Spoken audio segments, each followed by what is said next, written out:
हरे कृष्णा। हरे कृष्णा माता जी। हरे कृष्णा माता जी। प्रणव माता जी। हरे कृष्णा। ओम नमो भगवते वासुदेवाय। ओम नमो भगवते वासुदेवाय। ओम नमो भगवते वासुदेवाय। ओम ज्ञानतिमिरान्धस्य ज्ञानाञ्जनशलाकया चक्षुरुन्मीलितं येन तस्मै श्रीगुरवे नमः। श्रीचैतन्यमनोभीष्टं स्थापितं येन भूतले स्वयं रूपकदा मह्यं ददाति सपदान्तिकम् वन्देऽहं श्रीगुरून् श्रीयुतपदकमलं श्रीगुरून् वैष्णवांश्च श्रीरूपं साग्रजातं सहगण रघुनाथान्वितं तं सजीवं साद्वैतं सावधूतं परिजनसहितं कृष्णचैतन्यदेवं श्रीराधाकृष्णपादान् सहगण ललिता श्रीविशाखान्वितांश्च। हे कृष्णा करुणा सिन्धो दीनबन्धो जगत्पदे गोपेश गोपिकान्त राधाकान्त नमोऽस्तुते। तप्त काञ्चन गौराङ्गी राधे वृन्दावनेश्वरी वृषभानुसुते देवी प्रणमामि हरिप्रिये। वाञ्छाकल्पतरुभ्यश्च कृपासिन्धुभ्यः पतितानां पावनेभ्यो वैष्णवेभ्यो नमो नमः। नमो विष्णुपादाय कृष्णपृष्ठाय भूतले श्रीमते जयपताक स्वामिनिधि नामिने नमाचार्यपादाय निदाय कृपाप्रदायिने गौरगदामताय नगरग्रामतारिणे नमो विष्णुपादाय कृष्णपृष्ठाय भूतले श्रीमते भक्तिवेदान्त स्वामिनिधि नामिने नमस्ते सारस्वते देवे गौरवाणी प्रचारिणे निर्विशेष शून्यवादी पाश्चात्य देशतारिणे जय श्री कृष्ण चैतन्य प्रभु नित्यानंद श्री अद्वैत गदाधर श्रीवासादि गौर भक्त वृंदा हरे कृष्णा कृष्ण कृष्णा हरे हरे हरे राम राम राम हरे हरे हरे कृष्णा कृष्ण कृष्ण हरे हरे हरे राम राम राम हरे हरे हरे कृष्ण कृष्ण कृष्ण हरे हरे हरे राम राम राम हरे हरे അന്താരാഷ്ട്ര കൃഷ്ണോത്സവം മാംഗ്ലൂരു ശ്രീ ശ്രീ രാധാ ഗോവിന്ദ മന്ദിർ ഇന്നത്തെ ഭക്തിശാസ്ത്ര ക്ലാസ്സിലേക്ക് എല്ലാവർക്കും സ്വാഗതം. ഹരേ കൃഷ്ണ. हरे कृष्णा माता जी। ഹരേ കൃഷ്ണ. माता जी। हरे कृष्णा माता जी। എല്ലാരും ഹാപ്പി ഏകാദശി മൂഡിലാണ് അല്ലെ? ഹരേ കൃഷ്ണ. ഭഗവത്ഗീതയൊക്കെ ഫുള്ള് വായിച്ച് അതിൻ്റെ ഒരു ഊർജം കിട്ടി. ഭഗവാന് എൻ്റെ കൂടെ ഇരിക്കുക. എന്താണ് ഏകാദശി എന്ന് വെച്ചാല് ഭഗവാനൊപ്പം കൂടെ ഇരിക്കുന്നതിനാണ് ഏകാദശി എന്ന് പറയുന്നത്. അപ്പൊ കാലത്ത് ഭഗവത്ഗീത വായിച്ചു. ഇപ്പോൾ വീണ്ടും നമ്മൾ അതിനെപ്പറ്റി ചർച്ച ചെയ്യാൻ പോണ്. അതൊക്കെയായിട്ട് ഭഗവാനോടൊപ്പം തന്നെ നമ്മുടെ കൂട്ട് ഭഗവാൻ തന്നെ. അപ്പൊ നമ്മള് രണ്ടാമത്തെ അധ്യായമാണ്. ഒരു 30 ശ്ലോകം വരെയൊക്കെ ചർച്ച ചെയ്തു. അതില് എന്തൊക്കെയാണ് നമ്മൾ മനസ്സിലാക്കിയെന്നൊന്ന് ജസ്റ്റ് ഒന്ന് ഓടിച്ചു നോക്കാം. യുദ്ധം ചെയ്യാതിരിക്കാൻ അർജുനൻ നിരത്തിയ കാരണങ്ങൾ പറഞ്ഞു. ഭഗവാന്റെ 6 ലക്ഷണങ്ങളെ മാതാജി കുറിച്ച് മര്യാദക്ക് കിട്ടണില്ല. എന്റെ കുഴപ്പമാണോ അതോ മാതാജിയുടെ നെറ്റിനാണ്? എന്റെ നെറ്റിനാവും പ്രശ്നം അല്ലേ? എന്താ എനിക്ക് പകുതി ബ്രേക്ക് ചെയ്ത കേൾക്കണം. മാതാജി കേൾക്കണില്ല, മനസ്സിലാവണില്ല. എല്ലാവർക്കും ഹരേ കേൾക്കണില്ലേ? കൃഷ്ണ. എനിക്ക് മാത്രമേ ഉള്ളാവോ? കേൾക്കുന്നുണ്ട്, ക്ലിയർ ആണ്. കേൾക്കാം മതി. ബ്രേക്ക് ചെയ്ത് കേൾക്കണം മാതാജി. കേൾക്കുന്നുണ്ട് മാതാജി. മാതാജി ഇത്തിരി ഒന്ന് നീങ്ങിയിരുന്നു നോക്ക്. ഹരേ കൃഷ്ണ. ആ ആ ഒന്ന് കുറച്ച് നെറ്റ് ഒന്ന് കിട്ടണ സ്ഥലത്തേക്ക് ഒന്ന് നീങ്ങിയിരുന്നു നോക്ക്. വേറെ കുഴപ്പമില്ല എന്ന്, മറ്റുള്ളവർക്ക് കുഴപ്പമില്ല എന്ന് പറയണം. ഹരേ കൃഷ്ണ. അപ്പൊ ക്ഷുദ്രം ഹൃദയ ദൗർബല്യം എന്ന് പറയണ എന്താണ്? നിസ്സാരമായ ഹൃദയ ദൗർബല്യം കൊണ്ട് കൃഷ്ണൻ അർജുനന്റെ മഹാമനസ്കതയെ കളിയാക്കുകയാണ് ചെയ്യണത്. ക്ഷുദ്രം ഹൃദയ ദൗർബല്യം. ഭീഷ്മരോടും ദ്രോണരോടുമുള്ള മനോഭാവം എന്ന് പറയണ വെറും ഹൃദയ ദൗർബല്യമാണെന്ന് ഭഗവാൻ പറയുന്നു. ഇത്തരം കപട മനസ്കത പ്രാമാണികന്മാരാൽ അംഗീകരിക്കപ്പെട്ടിട്ടില്ല. അതാണ് ക്ഷുദ്രം ഹൃദയ ദൗർബല്യം. നിഷ്കപടമാണ്, നിസ്സാരമായ ഹൃദയ ദൗർബല്യം. അർജുനന്റെ മഹാമനസ്കതയെ ഭഗവാൻ ശ്രീകൃഷ്ണൻ കളിയാക്കുന്നു. ഭീഷ്മരോടും ദ്രോണരോടുമുള്ള മനോഭാവം വെറും ഹൃദയ ദൗർബല്യമാണ്. അവര് ആചാര്യന്മാരാണെങ്കിലും അവര് അധർമ്മത്തിന് കൂട്ടുനിന്നതുകൊണ്ട് അവരെ ആചാര്യ പദവിയിൽ നിന്ന് തന്നെ മാറ്റാം. അങ്ങനെയുള്ളവരോട് വെറുതെ ഒരു ഹൃദയ ദൗർബല്യം കാട്ടരുത്. പിന്നെ ശാസ്ത്ര പ്രമാണങ്ങൾ അനുസരിച്ച് ഏത് സാഹചര്യത്തിൽ ഗുരുവിനെ ഉപേക്ഷിക്കാം എന്നതിനെ പറ്റി ചർച്ച ചെയ്തു.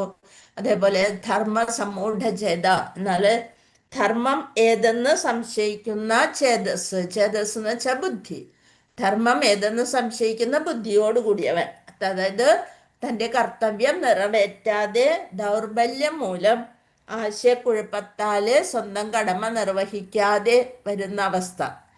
പിന്നെ നമ്മൾ ആത്മാവിനെ കുറിച്ച് പറഞ്ഞു. നാം ഈ ശരീരമല്ല, ആത്മാവാണ്. ആ ആത്മാവെന്ന് പറയണത് ആത്മാവിൻ്റെ അസ്തിത്വം, അതിൻ്റെ ലക്ഷണം, ആത്മാവിൻ്റെ പരിമാണം, ആത്മാവിൻ്റെ അളവ് എന്താണ്? ഒരു മുടിനാരിഴയുടെ തുമ്പിൻ്റെ 10,000-ൽ ഒരംശം. അത് നമ്മൾ ഇന്നലെ വിട്ടുപോയതാണ് ഈ ഒരു പോയിന്റ്. ആത്മാവിൻ്റെ വലിപ്പം എന്ന് പറയുന്നത് ഒരു മുടിനാരിഴയുടെ തുമ്പിൻ്റെ 10,000-ൽ ഒരംശം മാത്രമാണ് ഒരാത്മാവിൻ്റെ വലിപ്പം. മാതാജിക്ക് കേൾക്കുന്നുണ്ടോ? മാതാജി, ശിവ മാതാജി ഓക്കെ ആണോ? മാതാജി ശരിയാ ഓക്കെ ഓക്കെ. പറഞ്ഞത്, നീക്കിയിരുന്നപ്പോ ശരി. ഒരു മുടിനാരിഴയുടെ തുമ്പിൻ്റെ 10,000-ൽ ഒരംശം. അപ്പൊ തന്നെ നമുക്ക് പറയാം വളരെ നിസ്സാരമായ ഒരു കണികയാണ് ആത്മാവിൻ്റെ വലിപ്പം. പിന്നെ എന്താണ് അതിൻ്റെ ലക്ഷണം അല്ലെ അസ്തിത്വം എന്ന് പറയുന്നത്? അവബോധം. അവബോധമാണ് അല്ലെ പ്രജ്ഞയാണ് ആത്മാവിൻ്റെ അസ്തിത്വം എന്ന് പറയുന്നത്, പ്രജ്ഞ അല്ലെങ്കിൽ അവബോധം. പിന്നെ നമ്മൾ ചർച്ച ചെയ്തു ശരീരത്തിൻ്റെ 6 തരം പരിണാമങ്ങൾ ഏതൊക്കെയാണെന്ന് മനസ്സിലാക്കി. അണുആത്മ, വിധുആത്മ എന്താണെന്നെല്ലാം നമ്മൾ ചർച്ച ചെയ്യുകയുണ്ടായിരുന്നു. പിന്നെ എന്താണ്, ഇതൊക്കെയാണ് നമ്മൾ ഇന്നലെ ചർച്ച ചെയ്ത കാര്യങ്ങൾ. ഇനി അടുത്തത്, അപ്പൊ ഇന്നലെ വിട്ടുപോയൊരു സംഭവം ഇതാണ്, ആത്മാവിൻ്റെ വലിപ്പം. ഒരു മുടിനാരിയുടെ തുമ്പിൻ്റെ 10,000-ൽ ഒരംശം മാത്രമേ ജീവാത്മാവിന് വലിപ്പമുള്ളൂ എന്ന് പറയപ്പെട്ടിട്ടുണ്ട്. ശ്വേതാശ്വര ഉപനിഷത്ത് 5.9 ഇത് വ്യക്തമാക്കുന്നു. ബാലാഗ്രശത ഭാഗസ്യ ശതദ കൽപ്പിതസ്യ ച ഭാഗോ ജീവസ്സ വിജ്ഞേയ സച്ചാനന്ദ്യായ കൽപ്പതേ. തലനാരിഴയുടെ അറ്റം 10,000-ആയി വിഭജിച്ചാൽ എത്ര വലിപ്പം വരുമോ അത്ര മാത്രമാണ് ജീവാത്മാവിൻ്റെ വലിപ്പം എന്ന് പറയുന്നത്. അവ അവബോധമായി ശരീരത്തിൽ എങ്ങും അനുഭവപ്പെടുന്നു. അത് ആത്മാവിൻ്റെ പ്രഭാവം കൊണ്ടാണ് നമ്മൾക്ക് ശരീരം അവബോധം ഉണ്ടാവുന്നത് ആത്മാവ് കാരണമാണ്. അത് മുണ്ടകോപനിഷത്തിലും പറയുന്നുണ്ട്. ഹരേ കൃഷ്ണ. ഇനി നമ്മൾക്ക് 30-ാമത്തെ ശ്ലോകത്തിലേക്ക് നോക്കാം. അതുവരെ നല്ല എടുത്തു അല്ലെ. ദേഹി നിത്യമവധ്യോയം ദേഹേ സർവസ്യ ഭാരത തസ്മാ സർവാണി ഭൂതാനി നാത്വം ശോചിതമർഹസി. അനശ്വരനാണ് ദേഹി, ദേഹത്തിൽ വസിക്കുന്ന സത്തയാണ് ദേഹി. അതിനെ കൊല്ലുവാൻ ആർക്കും സാധ്യമല്ല. അതുകൊണ്ട് ഏതൊരു ജീവനെ കുറിച്ചും നീ വ്യസനിക്കേണ്ടതില്ല. കൊല്ലുന്നത് ഭൗതികമായിട്ടുള്ള ഈ ശരീരത്തിന് മാത്രമാണ്. നമ്മൾ ആരാണ്? നമ്മൾ ശരിക്കും ദേഹിയാണ്, ആത്മാവാണ്. ശ്ലോകം 31. സ്വധർമ്മമഭിചാവേക്ഷ്യ നാവികമ്പിതും അർഹസി ധർമ്മ്യാധിയുദ്ധാചേയോന്യ ക്ഷത്രിയസ്യ ന വിദ്യതേ. ക്ഷത്രിയൻ എന്ന നിലയ്ക്ക് നിനക്കുള്ള പ്രത്യേക കർത്തവ്യം ആലോചിച്ചാൽ, ഓരോരുത്തർക്കും ഓരോരോ ധർമ്മം അനുസരിച്ചുള്ള കർത്തവ്യങ്ങളുണ്ട്, ധർമ്മമുണ്ട്. ക്ഷത്രിയൻ എന്ന നിലയ്ക്ക് നിനക്കുള്ള പ്രത്യേക കർത്തവ്യം ആലോചിച്ചാൽ മതശാസന അനുസൃതമായ സമരത്തേക്കാൾ ഉത്തമമായ ഒരു കർമ്മവും നിനക്ക് ചെയ്യാനില്ല. നീ ഒരു ക്ഷത്രിയനാണ് അർജുന. അതുകൊണ്ട് നിന്റെ ധർമ്മം അല്ലെങ്കിൽ കർമ്മം നീ ചെയ്തേ പറ്റുള്ളൂ. അതിൽ വൈമുഖ്യം കാണിക്കരുത്. മതശാസന അനുസൃതമായ സമരത്തേക്കാൾ ഉത്തമമായ ഒരു കർമ്മവും നിനക്ക് ചെയ്യാനില്ല. അല്ലാണ്ട് സന്യാസിയായി പോകേണ്ട ഒരു ജന്മമല്ല നിൻ്റേത്. സാമൂഹ്യ ഭരണ വ്യവസ്ഥ അനുസരിച്ച് മനുഷ്യനെ 4 വിഭാഗങ്ങളായി തിരിച്ചിട്ടുണ്ട്. നമ്മൾ പഠിച്ചിട്ടുള്ളതാണ്. ബ്രാഹ്മണർ, ക്ഷത്രിയർ, വൈശ്യർ, ശൂദ്രൻ. അപ്പൊ ക്ഷത്രിയൻ എന്ന് വെച്ചാൽ എന്താണ്? ക്ഷദ്, രണ്ടാമത്തെ കൂട്ടരാണ് ക്ഷത്രിയർ. ക്ഷദ് എന്ന വാക്കിന് മുറിവേൽപ്പിക്കുക എന്നാണ് അർത്ഥം. അപ്പൊ ഉപദ്രവത്തിൽ നിന്ന് രക്ഷിക്കുന്നവനാണ് ക്ഷത്രിയൻ. ഷദ് എന്ന് വെച്ചാൽ ഉപദ്രവം, മുറിവേൽപ്പിക്കുക, അതിൽ നിന്ന് രക്ഷിക്കുന്നവൻ, അതായത് സംരക്ഷകനാണ് ക്ഷത്രിയൻ. ഉപദ്രവത്തിൽ നിന്ന് രക്ഷിക്കുന്നവനാണ് ക്ഷത്രിയൻ. ത്രായതെ രക്ഷപ്പെടുത്തുക. ക്ഷത്ത് ത്രായതെ, അതാണ് ക്ഷത്രിയൻ. എന്താണ് ക്ഷത്ത് എന്ന് വെച്ചാല് മുറിവേൽപ്പിക്കുക, അതിൽ നിന്ന് രക്ഷപ്പെടുത്തുക. അപ്പൊ സംരക്ഷണമാണ്. ക്ഷത്രിയർ കാട്ടിൽ വെച്ചാണ് ഹിംസ പരിശീലിക്കുന്നത്. വാളുമേന്തി അവൻ കാട്ടിൽ ചെന്ന് വ്യാഘ്രത്തോട് നേരിട്ട് പൊരുതുന്നു. മരിച്ച വ്യാഘ്രത്തിന്റെ ശവം രാജകീയ ബഹുമതികളോടെ സംസ്കരിക്കപ്പെട്ടു. ഇത് ജയ്പൂരിലെ ക്ഷത്രിയ രാജാക്കന്മാർ അടുത്ത കാലം വരെ ഈ പതിവ് നിലനിർത്തി പോരുന്നു. അപ്പൊ ഓരോരുത്തർക്കും ഓരോ ധർമ്മമുണ്ട്. അതപ്പോ ക്ഷത്രിയന്റെ ധർമ്മം ഉപദ്രവത്തിൽ നിന്ന് രക്ഷിക്കുക. ക്ഷത്ത് ത്രായതേ, ക്ഷത്ത് മുറിവേൽപ്പിക്കുക, ത്രായതേ അതിൽ നിന്ന് രക്ഷപ്പെടുത്തുക. ഇനി അസൂയാലുവായ രാജാവിനോട് മത്സരിച്ച് പൊരുതി മരിക്കുന്ന ക്ഷത്രിയൻ മരണശേഷം സ്വർഗലോകങ്ങളിലെ എത്തുന്നു. അപ്പൊ അവര് മറ്റുള്ളവരെ കൊന്നു പോയാലും അവർക്ക് എന്താണ് ഉന്നത ലോകങ്ങളിലാണ് സ്ഥാനം ലഭിക്കുക. അസൂയാലുവായ രാജാവിനോട് മത്സരിച്ച് പൊരുതി മരിക്കുന്ന ക്ഷത്രിയർ മരണശേഷം, നീ പാപം ചെയ്തവനാണ്, അതുകൊണ്ട് പാപലോകങ്ങളിലേക്ക് പോകാൻ ആരും പറയില്ല, സ്വർഗലോകങ്ങളിലാണ് അധിവസിക്കുന്നത്. യാഗാഗ്നിയെ മൃഗങ്ങളെ ബലി കഴിക്കുന്നതുകൊണ്ട് ബ്രാഹ്മണരും സ്വർഗം പോകുന്നു.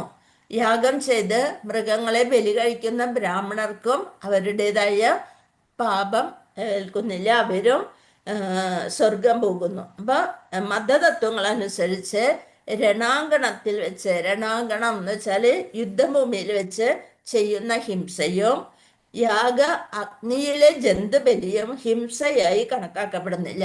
എന്താ കാരണം? ധാർമ്മിക ശാസനങ്ങൾ അനുസരിച്ചായതിനാൽ ഏവർക്കും ഇതുകൊണ്ട് നേട്ടമാണ് ഭവിക്കുക. ബലിക്ക് വിധേയമാകുന്ന മൃഗം പെട്ടെന്ന് പരിണാമ പ്രക്രിയയിലൂടെ ഒന്നും സഞ്ചരിക്കാതെ നേരിട്ട് അവർക്ക് മനുഷ്യജന്മം ലഭിക്കുന്നു. ബ്രാഹ്മണര് ഹിംസ യാഗത്തിന് ശേഷം മൃഗങ്ങളെ ബലി കൊടുക്കുന്നു. ആ ബലി ഒരു പാപമല്ല. എന്താ കാരണം? ബലിക്ക് വിധേയമാകുന്ന, അതായത് അത്രയധികം മന്ത്രങ്ങൾ ചൊല്ലിക്കൊണ്ടായിരിക്കും ആ ജീവന് ബലി കൊടുക്കുന്നത്. ആ മൃഗം പരിണാമ പ്രക്രിയ ഒന്നുമില്ലാതെ, അതിലൂടെ സഞ്ചരിക്കാതെ മനുഷ്യജന്മം പെട്ടെന്ന് നേടുന്നു. അതാണ് എന്തുകൊണ്ടാണ് ബലി കൊടുക്കുന്ന മൃഗത്തെ അത് പാപമായി കണക്കാക്കാത്തത്? എന്തുകൊണ്ട്? യുദ്ധക്കളത്തിൽ കൊല്ലപ്പെട്ട ക്ഷത്രിയനും ഹോമാദികളിൽ ഏർപ്പെട്ടിരിക്കുന്ന ബ്രാഹ്മണനും സ്വർഗലോകം ലഭിക്കും. ഇനി 2 വിധം സ്വധർമ്മം ഉണ്ടെന്നാണ് അടുത്ത പാരഗ്രാഫിൽ പറയുന്നത്. 2 വിധം സ്വധർമ്മം ഏതൊക്കെയാണ്? മുക്തനാകാത്തിടത്തോളം കാലം മതപ്രമാണങ്ങൾ അനുസരിച്ച് ഓരോ ശരീരത്തിനും നിറവേറ്റേണ്ടതായ കർമ്മങ്ങൾ നമ്മൾ ചെയ്യുക തന്നെ വേണം.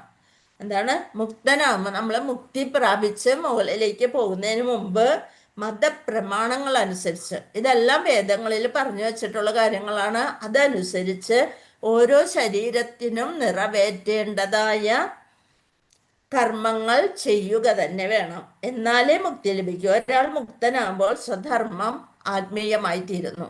താൻ സ്വധർമ്മം അനുസരിച്ചാണ് പ്രവർത്തിച്ചതെങ്കിൽ അത് ആത്മീയ തലത്തിലേക്ക് ഉയരാൻ സഹായിക്കുന്നു. ഇനി ഈശ്വര കൽപ്പിതമാണ് സ്വധർമ്മം എന്ന് പറയുന്നത്.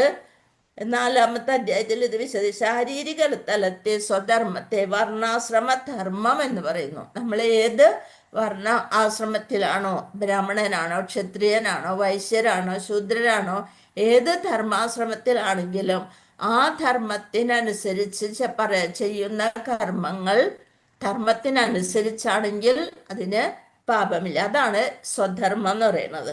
അപ്പൊ ആത്മജ്ഞാനത്തിലേക്കുള്ള ചവിട്ടുപടിയാണിത്. ആത്മജ്ഞാനത്തിലേക്കുള്ള ചവിട്ടുപടിയാണിത്. വർണ്ണാശ്രമ ധർമ്മം ശരീരപ്രകൃതികൾക്ക് അനുസൃതമായ നിയത കർമ്മങ്ങൾ ചെയ്യുക എന്ന നിലയിൽ നിന്നാണ് മാനവധർമ്മം ആരംഭിക്കുന്നത്. അപ്പോൾ സ്വധർമ്മം നമ്മൾ നിർവഹിക്കണം. ഇനി 32 യദൃശ്യയാചോപന്നം സ്വർഗദ്വാരമഭാവൃതം സുഖിന ക്ഷത്രിയ പാർത്ഥ ലഭന്തേ യുദ്ധമീദൃശം. അഭാവൃതം തുറക്കപ്പെട്ട സ്വർഗദ്വാരം, സ്വർഗത്തിലേക്കുള്ള വാതില്. യാദൃശ്യമായി ഇതുപോലൊരു യുദ്ധത്തിന് അവസരം ലഭിക്കുന്ന ക്ഷത്രിയന്മാർ സന്തുഷ്ടരാണ്. ക്ഷത്രിയന്മാര് ഇതുപോലെ തൻ്റെ രാജ്യം സംരക്ഷിക്കാൻ വേണ്ടി എന്താണ് ശത്രുക്കളായ യോദ്ധാക്കളെ നിന്ന് തങ്ങളുടെ രാജ്യം സംരക്ഷിക്കാൻ വേണ്ടി നടത്തുന്ന ആ യുദ്ധം ലഭിക്കുന്നത് അവസരം ലഭിക്കുന്ന ക്ഷത്രിയര് സന്തുഷ്ടരാണ്. എന്തെന്നാൽ സ്വർഗ കവാടം അവർക്ക് വേണ്ടി തുറക്കപ്പെട്ടിരിക്കുന്നു. എന്തുകൊണ്ടാണ് അവര് സന്തുഷ്ടരാണെന്ന് പറയാൻ കാരണം? യുദ്ധം ചെയ്യുന്ന ക്ഷത്രിയര് സന്തുഷ്ടരാണെന്ന് പറയാൻ എന്താ കാരണം? എന്തെന്നാൽ അവരവരുടെ കർമ്മം അല്ലെ ധർമ്മം, അവരുടെ സ്വധർമ്മം അനുസരിച്ച് അതിനനുസരിച്ചാണ് അവര് പ്രവൃത്തി ചെയ്യുന്നത്. വർണ്ണാശ്രമ ധർമ്മമാണ് ചെയ്യുന്നത്. അതുകൊണ്ട് അവർക്ക് എന്ത് ലഭിക്കും? സ്വർഗ കവാടം അവർക്ക് വേണ്ടി തുറക്കപ്പെട്ടിരിക്കുന്നു. അപ്പൊ പൊരുതുന്നത് കൊണ്ട് ഒരു നന്മയും ഞാൻ കാണുന്നില്ല, അതെന്നും നരകജീവിതത്തിന് വഴിയൊരുക്കും എന്ന് പറഞ്ഞ അർജുനന്റെ നിലപാടിനെയാണ് ഒരു ഉത്തമ ഗുരു എന്ന നിലയിൽ ഭഗവാൻ തള്ളിക്കളഞ്ഞത്. ക്ഷത്രിയോ ഹി പ്രജാരക്ഷൻ ശസ്ത്രപാണി പ്രദണ്ഡയൻ നിർജിത്യ പരസൈന്യാദി ക്ഷിതിൻ ധർമ്മേണ പാലയത്. ക്ഷത്രിയന്റെ ധർമ്മം പ്രജകളെ ക്ലേശങ്ങളിൽ നിന്ന് രക്ഷിക്കലാണ്. നമ്മൾ നേരത്തെ പറഞ്ഞു, ക്ഷത്രിയൻ എന്ന് വെച്ചാല് പ്രജകളെ സംരക്ഷിക്കുന്നവൻ. പ്രജകൾക്ക് ക്ലേശമൊന്നും ഉണ്ടാവാതെ അസൂയാലുക്കളായ മറ്റ് രാജാക്കന്മാര് തങ്ങളുടെ രാജ്യത്തെ ആക്രമിക്കുമ്പോൾ അതിൽ നിന്ന് ആ ശത്രുക്കളെ രക്ഷിച്ച് പ്രജകൾക്ക് ക്ലേശം ഇല്ലാതെ രക്ഷിക്കുന്നവനാണ് ക്ഷത്രിയൻ. ശ്ലോകം 36.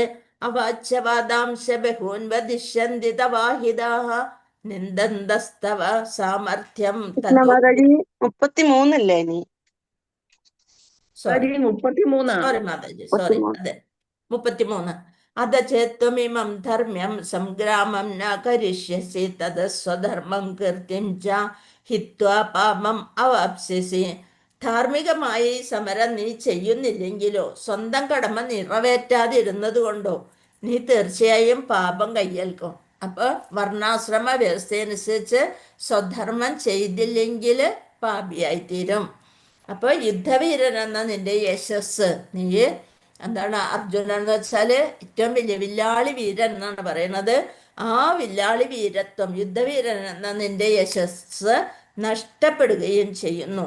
പാശുപതാസ്ത്രം സ്വീകരിക്കാനായി പരമശിവനെ വരെ പൊരുതി തോൽപ്പിച്ച് അദ്ദേഹത്തെ പ്രസാദിപ്പിച്ച് പാശുപതാസ്ത്രം നേടിയ വീരനാണ്, വില്ലാളി വീരനാണ് അർജുനൻ. അതുപോലെ തന്നെ ദ്രോണാചാര്യനും അദ്ദേഹത്തെ ഗുരു എന്നാൽ ഏറ്റവും നല്ല ശിഷ്യൻ എന്നുള്ള അനുഗ്രഹം കൊടുത്തിട്ടുണ്ട്. പിതാവായ ദേവേന്ദ്രനാണ് അർജുനന്റെ പിതാവ്. പിതാവായ ദേവേന്ദ്രൻ ഉൾപ്പെടെ അസംഖ്യം പ്രാമാണികരിൽ നിന്ന് വിജയ ഉപഹാരങ്ങൾ സ്വീകരിച്ച വില്ലാളി വീരനാണ് അർജുനൻ. ശ്ലോകം 34. അകീർത്തിം ചാഭിഭൂതാനി കഥയിഷ്യന്തി തേ അവ്യയാം സംഭാവിതസ്യ ചാകീർത്തിർ മരണാദി തിരിച്ചതേ. ജനങ്ങളെല്ലാം നിന്നെ പഴിക്കും.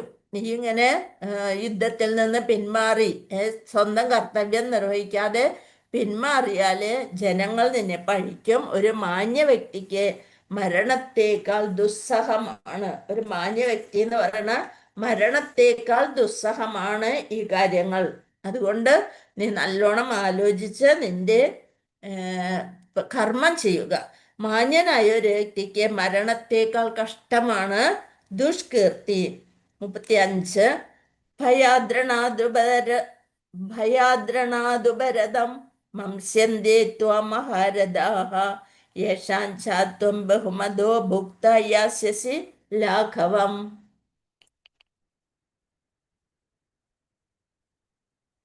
ഭയം കൊണ്ട് മാത്രമാണ് നീ യുദ്ധരംഗത്തിൽ നിന്ന് പോയതെന്ന് നിന്റെ പ്രശസ്തിയെ മാനിച്ചിരുന്ന മഹാരഥന്മാർ വിചാരിക്കും. അവരെന്താ വിചാരിച്ചിരുന്ന? നീ ഇത്ര നാളും വില്ലാളി വീരനാണ്, അർജുനനുണ്ട്, പിന്നെ ഒരൊന്നും കാര്യമില്ല, യജ്ഞത്തിന്റെ ധനമൊക്കെ സമാഹരിച്ചത് അർജുനനാണ്. അപ്പൊ അത്രയും വില്ലാളി വീരനായ അർജുനന്റെ കാര്യമാണ് ഇവിടെ പറയുന്നത്. അങ്ങനെയുള്ള നീ എന്തായിത്തീരും? പ്രജകളെ പ്രജകൾ നിന്നെ കളിയാക്കും, ഭാരതന്മാർ വിചാരിക്കും, അങ്ങനെ അവർ നിന്നെ നിസ്സാരനായി കരുതും. അപ്പൊ അർജുനനോട് തന്റെ തീരുമാനം തുടർന്ന് പറയണ, ദുര്യോധനൻ, കർണൻ മുതലായ മഹാരഥന്മാർ നിന്നെ ഭയപ്പെട്ടാണ് നീ അവരെയൊക്കെ ഭയപ്പെട്ടാണ് നീ സ്ഥലം വിട്ടതെന്ന് കരുതുകയുള്ളൂ. മറിച്ച് സ്വന്തം മുത്തച്ഛനോടും സോദരരോടുമുള്ള കനിവ് കൊണ്ടാണെന്നൊന്നും ഒരാളും പറയില്ല. നീ യുദ്ധരംഗത്ത് നിന്ന് ഒളിച്ചോടിപ്പോയി എന്നേ അവർ വിചാരിക്കുള്ളൂ. 36 അവാച്യവാദാംശ ബഹൂൻ വദിഷ്യന്തി തവാഹിതാഹ നിന്ദന്തസ്തവ സാമർഥ്യം തതോ ദുഃഖതരം നുകിം. ശത്രുക്കൾ നിന്നെ പറ്റി പഴി പലതും പറയും, നിന്റെ കഴിവില്ലായ്മയെ പുച്ഛിക്കും. ഇതിലും ദുഃഖകരമായി നിനക്ക് എന്ത് ഉണ്ടാവാനാണ്? അപ്പം അതുകൊണ്ട് നീ തീരുമാനിക്കണം എന്നുള്ളതാണ് പറയണത്. അപ്പൊ ആദ്യം അർജുനന്റെ അസ്ഥാനത്തായ അനുകമ്പാവേശം കണ്ട് കൃഷ്ണൻ വിസ്മയിച്ചു. അത് കഴിഞ്ഞതിന് ശേഷം അനാര്യന്മാർക്ക് മാത്രം യോജിച്ചതാണെന്ന് പറഞ്ഞു, ഇത് നിനക്ക് യോജിച്ചതല്ല. ഇപ്പോൾ അർജുനന്റെ കരുണാഭാവത്തെ പറ്റിയുള്ള തന്റെ പ്രസ്താവനകള് സാധൂകരിക്കുകയും ചെയ്യുന്നു. 37 ഹതോഹ പ്രാപ്സ്യസി സ്വർഗം ജിത്വാ ഭോക്ഷ്യസേ മഹീം തസ്മാദുത്തിഷ്ഠ കൗന്ദേയ യുദ്ധായ കൃതനിശ്ചയ. തസ്മാത് അതുകൊണ്ട് എന്ത് വേണം? ഉത്തിഷ്ഠ, എഴുന്നേൽക്കുക. ഉത്തിഷ്ഠ കൗന്ദേയ, കുന്തിപുത്ര, നീ യുദ്ധം ചെയ്യാൻ എഴുന്നേൽക്കൂ എന്നാണ് പറയുന്നത്. കുന്തിപുത്ര, ഒന്നുകിൽ നീ ഈ യുദ്ധത്തിൽ കൊല്ലപ്പെട്ടാലും സ്വർഗം പോകും, അല്ലെങ്കിൽ വിജയം തേടി സാമ്രാജ്യം ഭരിക്കും. ഏതായാലും മാതാജി, ഈ സ്ലൈഡ് ഒന്നും വരാത്ത എന്താ ഇപ്പം? ഇത് ഒരെണ്ണം മാത്രമാണല്ല കിടക്കുന്നത് ഇപ്പോഴും. അത് എല്ലാ ശ്ലോകത്തിനും സ്ലൈഡ് ഇല്ല മാതാജി. ആണോ? ഇന്നലെ ഇല്ലായിരുന്നു, അതാണ് ചോദിച്ചത്. അപ്പൊ അതുകൊണ്ടാണ് നമ്മൾ പരപ്പെട്ട് മുഴുവനായിട്ട് വായിച്ചിരുന്നുണ്ടല്ലോ. സ്ലൈഡ് ചിലത് മാത്രമേ ഉള്ളൂ. ഇത് മുന്നത്തെ ഏതോ ഒരു സ്ലൈഡിന്റെ ആണ്. അപ്പൊ അതുകൊണ്ടാണ് മുഴുവനായിട്ട് പരപ്പെട്ട് നമ്മ നോക്കി അതിന്റെ ക്വസ്റ്റ്യൻ ആൻസർ ഒക്കെ ഇതിൽ നിന്ന് വരുന്നെന്നുള്ളതൊക്കെ ശ്രദ്ധിക്കണം. ഇത് 49ാമത്തെ ശ്ലോകത്തിന്റെയാണ്. അതുകൊണ്ടാണ് അതിനു മുമ്പത്തെ എന്ന് പറയുന്നത് വേറെ ഇതായിരുന്നു. അപ്പൊ സ്ലൈഡ് കൃത്യമായിട്ട് നിങ്ങൾ ശ്രദ്ധിക്കണ്ട, ജസ്റ്റ് ഉള്ളത് മാത്രം ശ്രദ്ധിച്ചാൽ മതി. ഇത് മുന്നത്തെ ലെവൽ 2 ക്ലാസ്സിന്റെ ഒക്കെ ഏതോ ഒരു സ്ലൈഡിന്റെ ആണ് തന്നിരിക്കണത്. ഇത് ഭക്തിശാസ്ത്രയുടെ, അതുകൊണ്ടാണ് ഫുള്ള് പരപ്പെട്ട് അല്ലെ ഭാവാർത്ഥം മുഴുവനായിട്ട് നമ്മൾ പ്രത്യേകം ഇമ്പോർട്ടൻ്റ് ഉള്ള എല്ലാ പോയിന്റും പറഞ്ഞുകൊണ്ട് തന്നെയാണ് പോണത്. അപ്പൊ അതിൽ ശ്രദ്ധിച്ചാൽ മതി. അതുപോലെ നിങ്ങളുടെ ഭഗവത്ഗീത ആ ഭാവാർത്ഥമാണ് നിങ്ങൾ വായിച്ച് മനസ്സിലാക്കേണ്ടത്.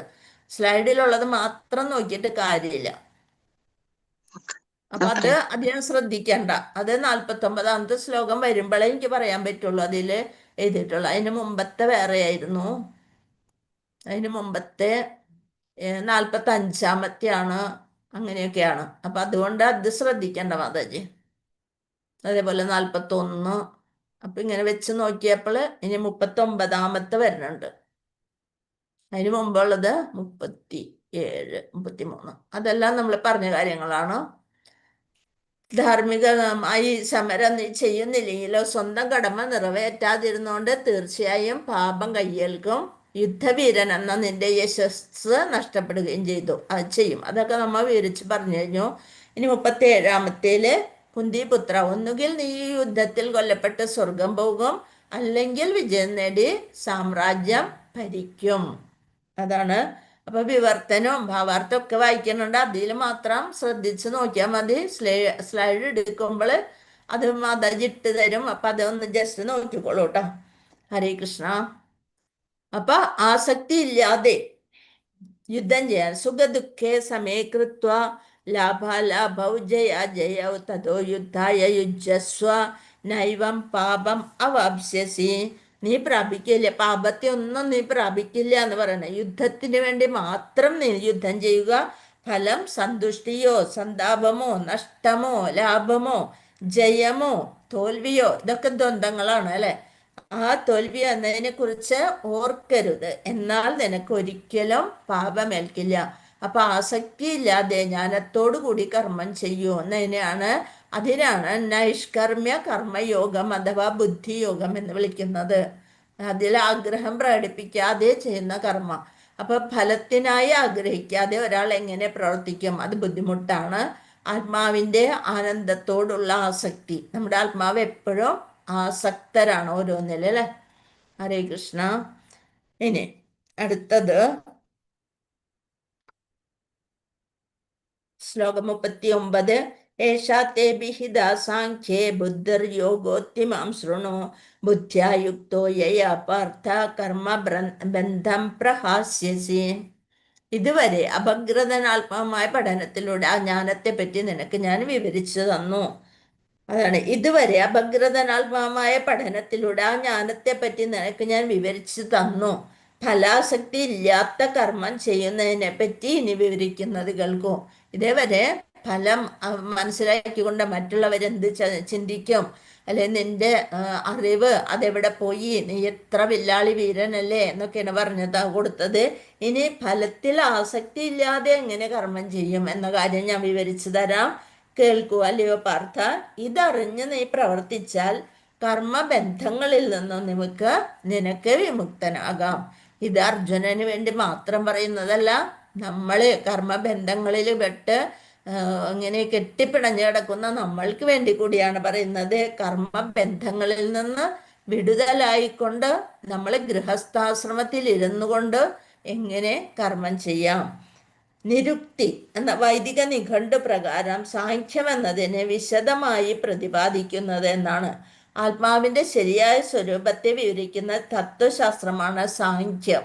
അതുകൊണ്ടാണ് സാഖ്യയോഗം എന്ന് ഈ അധ്യായത്തിന് പേര് വന്നത്. യോഗം ഇന്ദ്രിയ നിയന്ത്രണത്തിൻ്റെയും, അപ്പൊ യുദ്ധം ചെയ്യാതിരിക്കാനുള്ള അർജുനന്റെ നിശ്ചയം ഇന്ദ്രിയ സുഖത്തിന്റെ അടിസ്ഥാനത്തിലുള്ളതാണ്. അപ്പൊ അതുകൊണ്ട് ഇന്ദ്രിയ സുഖത്തിന്റെ ബന്ധുക്കളെ ജീവനോടെ കാണുന്നതിനുള്ള സന്തോഷത്തിനും അവരെ ജയിക്കുന്നതിലുള്ള സന്തോഷത്തിനും നിദാനം നമ്മുടെ വ്യക്തിഗതമായ സുഖാനുഭൂതിയിൽ പെടും. ശാശ്വതരായ വ്യക്തികൾ എങ്ങനെയാണുള്ളത്? ശരീരത്തെ കൊല്ലുന്നത് കൊണ്ട് ആത്മാവ് കൊല്ലപ്പെടുന്നില്ല. എന്തുകൊണ്ടെന്നാൽ നാം എല്ലാം വ്യക്തിത്വമുള്ള ശാശ്വതരായ ആത്മാക്കളാണ്. അപ്പൊ ഏറ്റവും വലിയ തത്വമാണ് ഇവിടെ പറയുന്നത്. അതുകൊണ്ടാണ് സാഖ്യയോഗം എന്ന് പറയുന്നത്. നമ്മൾ ഈ കാണുന്ന പഞ്ചഭൂത നിർമ്മിതമായ ശരീരമല്ല. നമ്മൾ ആരാണ്? നമ്മള് ആത്മാവാണ്. ശരീരത്തെയും ആത്മാവിനെയും വിവിധ കാഴ്ചപ്പാടുകളിലൂടെ വിശദീകരിക്കുന്ന വിജ്ഞാനത്തെയാണ് നിരുക്തി എന്ന് പറയുന്നത്. എന്താണ് നിരുക്തി? ആത്മാവിനെയും ശരീരത്തിനെയും വിവിധ കാഴ്ചപ്പാടുകളിലൂടെ വിശദീകരിക്കുന്ന വിജ്ഞാനമായ വൈദിക നിഘണ്ടുവാണ് നിരുക്തി. സാഖ്യം എന്ന് വിശേഷിപ്പിക്കുന്നു. കൃഷ്ണന്റെ അവതാരമായ യഥാർത്ഥ കപില മഹർഷി സാഖ്യ സിദ്ധാന്തം തന്റെ മാതാവായ ദേവഹൂതിക്ക് ഉപദേശിച്ചതായി ശ്രീമദ് ഭാഗവതത്തിൽ പറഞ്ഞിട്ടുണ്ട്. കപിലോപദേശം. പരമപുരുഷനായ ശ്രീകൃഷ്ണ ഭഗവാൻ സദാ ക്രിയാത്മകനാണ്. അതാണ് കപില സിദ്ധാന്തം എന്ന് പറയുന്നത്. അദ്ദേഹം പ്രകൃതിയെ വീക്ഷിക്കുന്നത് കൊണ്ട് തന്നെയാണ് സൃഷ്ടി ഉണ്ടാകുന്നത്. ഭഗവാന്റെ ഒരു നോട്ടം കൊണ്ടാണ് ഈ ബാഹ്യപ്രപഞ്ചത്തില് നാം അടക്കമുള്ള എല്ലാ സൃഷ്ടികളും ഉണ്ടായിരിക്കുന്നത്. ഭഗവാന്റെ ഒരു വീക്ഷണം കൊണ്ട് മാത്രമാണെന്നൊക്കെയാണ് കപില ഉപദേശത്തില് ഭാഗവതത്തിൽ പറഞ്ഞിരിക്കുന്നത്. അപ്പൊ ഭഗവാനിൽ ലയിച്ചു ചേരാനുള്ള ജീവജാലങ്ങളുടെ മനോഭാവം മോക്ഷപ്രാപ്തിയോളം നിലനിൽക്കുന്നു. ഇതാണ് ഇന്ദ്രിയ സുഖാനുഭൂതി എന്ന മായയുടെ അവസാനത്തെ കെണി. എല്ലാവരും താപസന്മാരും ഋഷിമാരും ആ മോക്ഷം വരെ എത്തുള്ളൂ, അതിൽ ലയിച്ചു ചേരുക, പിന്നെ അവ കഴിഞ്ഞു. അതേസമയം ഭക്തന്മാരെന്താ പറയണേ? ഹൃദയത്തിൽ കുടികൊള്ളുന്ന പരമാത്മാവുമായി സദാ സമ്പർക്കം പുലർത്തി ബുദ്ധിയോഗമെന്ന 10-ാം അധ്യായത്തിലെ 10-ാം ശ്ലോകത്തിൽ വ്യക്തമാക്കുന്നുണ്ട്. അതീന്ദ്രിയ പ്രേമത്തോടെ നമ്മളെ ഭക്തിയുത സേവനത്തിൽ ഏർപ്പെടുന്നവർക്ക്, കൃഷ്ണാബോധം ഉൾക്കൊള്ളുന്നവർക്ക് കൃഷ്ണന്റെ വിശേഷ അനുഗ്രഹത്താൽ ബുദ്ധിയോഗം പ്രാപ്യമാകുന്നു. അതാണ് പറയണത്. പ്രേമഭക്തിയെക്കുറിച്ച് അറിയാവുന്നത് ആർക്കാണ്? ഭക്തർക്ക് മാത്രമാണ്. ബുദ്ധിയോഗം ഭക്തിയുക്തമായ ഭഗവത് സേവനത്തെയാണ് ബുദ്ധിയോഗം എന്ന് പറയുന്നത്. ഭാഗവതത്തിലെ കപില ഭഗവാന്റെ യഥാർത്ഥ സാഖ്യ സിദ്ധാന്തം ഈ സന്ദർഭത്തിൽ അതിന് പ്രസക്തിയില്ല. എന്താണ് സാഖ്യം എന്ന വാക്കിനർത്ഥം? ആത്മാവിനെയും ശരീരത്തെയും അപഗ്രഥിച്ച് വിവരിക്കുക. അതാണ് സാഖ്യം എന്ന പദത്തിന്റെ അർത്ഥം. അപ്പൊ കൃഷ്ണാബോധത്തിൽ മുഴുകി ഭക്തി നിർഭരമായ സേവനത്തിൽ പൂർണ്ണമായ ആനന്ദത്തോടും വിജ്ഞാനത്തോടും കൂടി പ്രവർത്തിക്കലാണ് ബുദ്ധിയോഗമെന്ന് നമ്മൾക്ക് മനസ്സിലാക്കണം. ഭഗവാന്റെ സംതൃപ്തിക്ക് വേണ്ടി പ്രവർത്തിക്കാനുള്ള ബുദ്ധി, അങ്ങനെയാണ്, അതാണ് ബുദ്ധിയോഗം. ഭഗവാന്റെ സംതൃപ്തിക്ക് വേണ്ടിയായിരിക്കണം നമ്മൾ പ്രവർത്തിക്കുന്നത്. നമ്മുടെ സന്തോഷത്തിനും ആഗ്രഹത്തിനും വേണ്ടിയല്ല, ഭഗവാന്റെ സന്തോഷത്തിന് വേണ്ടി നമ്മൾ സേവ ചെയ്യണം. അങ്ങനെ ചെയ്യുമ്പോൾ അത് ബുദ്ധിയോഗത്തില് എത്തി നിൽക്കുന്നു. ബുദ്ധി കൊണ്ട്, മനസ്സുകൊണ്ട് നമ്മൾ ഭഗവാന് സമർപ്പിച്ചുകൊണ്ടായിരിക്കണം എല്ലാ കർമ്മങ്ങളും ചെയ്യണത്. അപ്പൊ സ്വധർമ്മം അനുഷ്ഠിക്കണം. ക്ഷത്രിയന് യുദ്ധം എന്ന് പറയണ അനിവാര്യമാണ്. അപ്പൊ ധർമ്മം അനുഷ്ഠിച്ച് കൃതാർത്ഥനായി ധീരനായി യുദ്ധത്തിനായി ഒരുങ്ങുക അർജുന എന്നാണ് ഭഗവാൻ പറയുന്നത്. ലൗകിക കാര്യങ്ങൾ ചെയ്ത് ജീവിക്കുമ്പോൾ തന്നെ കൃഷ്ണാവബോധത്തോടെ ഇന്ദ്രിയ സംതൃപ്തി ആഗ്രഹിക്കാതെ നമ്മളെല്ലാ ധർമ്മങ്ങളും ചെയ്യുക. പക്ഷെ നമ്മൾക്ക് വേണ്ടി ഇന്ദ്രിയ സംതൃപ്തി, നമ്മുടെ ഇന്ദ്രിയ സംതൃപ്തിക്ക് ലക്ഷ്യമിടാതെ ഭഗവാന്റെ ഇന്ദ്രിയ സംതൃപ്തിക്കായി നമ്മൾ കർമ്മം ചെയ്യുക. എന്താണ്? ലൗകിക കാര്യങ്ങൾ ചെയ്ത് ജീവിക്കുമ്പോൾ തന്നെ കൃഷ്ണാവബോധത്തോടെ നമ്മുടെ ഇന്ദ്രിയ സംതൃപ്തി ആഗ്രഹിക്കാതെ കൃഷ്ണന് വേണ്ടി മാത്രം ചെയ്യുന്ന പ്രവൃത്തിയാണ് അതീന്ദ്രിയമായ കർമ്മം. ഹരേ കൃഷ്ണ. അപ്പൊ നമ്മുടെ കർമ്മത്തിന്റെ അതീന്ദ്രിയ ഗുണമാണ് ബുദ്ധിയോഗം. ശ്ലോകം 40. നേഹാഭിക്രമനാശോസ്തി പ്രത്യവായോ ന വിദ്യതേ സ്വൽപമപ്യസ്യ ധർമ്മസ്യ ത്രായതേ മഹദോ ഭയാത്. നേഹാഭിക്രമനാശോസ്തി പ്രത്യവായോ ന വിദ്യതേ. പ്രത്യവായ ന്യൂനത, ന വിദ്യതേ ഉണ്ടാകുന്നില്ല. പ്രത്യവായോ ന വിദ്യതേ, എന്താണ്? ന്യൂനത ഉണ്ടാകുന്നില്ല. എന്തിനു വേണ്ടി? അഭിക്രമനാശ, ഉദ്യമത്തിന്റെ നഷ്ടം. ഈ ധർമ്മത്തിൽ നമ്മൾ ഇങ്ങനെ ഭഗവാനിൽ അർപ്പിച്ചുകൊണ്ട് കർമ്മം ചെയ്യുമ്പോൾ അതിന് നഷ്ടമോ ഒന്നും ഉണ്ടാകുന്നില്ല. പ്രത്യവായ എന്ന് വെച്ചാൽ ന്യൂനത, ന വിദ്യതേ ഉണ്ടാകുന്നില്ല. ഈ ധർമ്മത്തിന്റെ പരിശീലനം കുറച്ചായാൽ പോലും മഹത്തായ വലിയ ഭയത്തിൽ നിന്ന് ത്രായതേ രക്ഷിക്കുന്നു, നമ്മളെ രക്ഷിക്കും. നഷ്ടമോ ലാഭമോ ഈ ഉദ്യമത്തിലില്ല.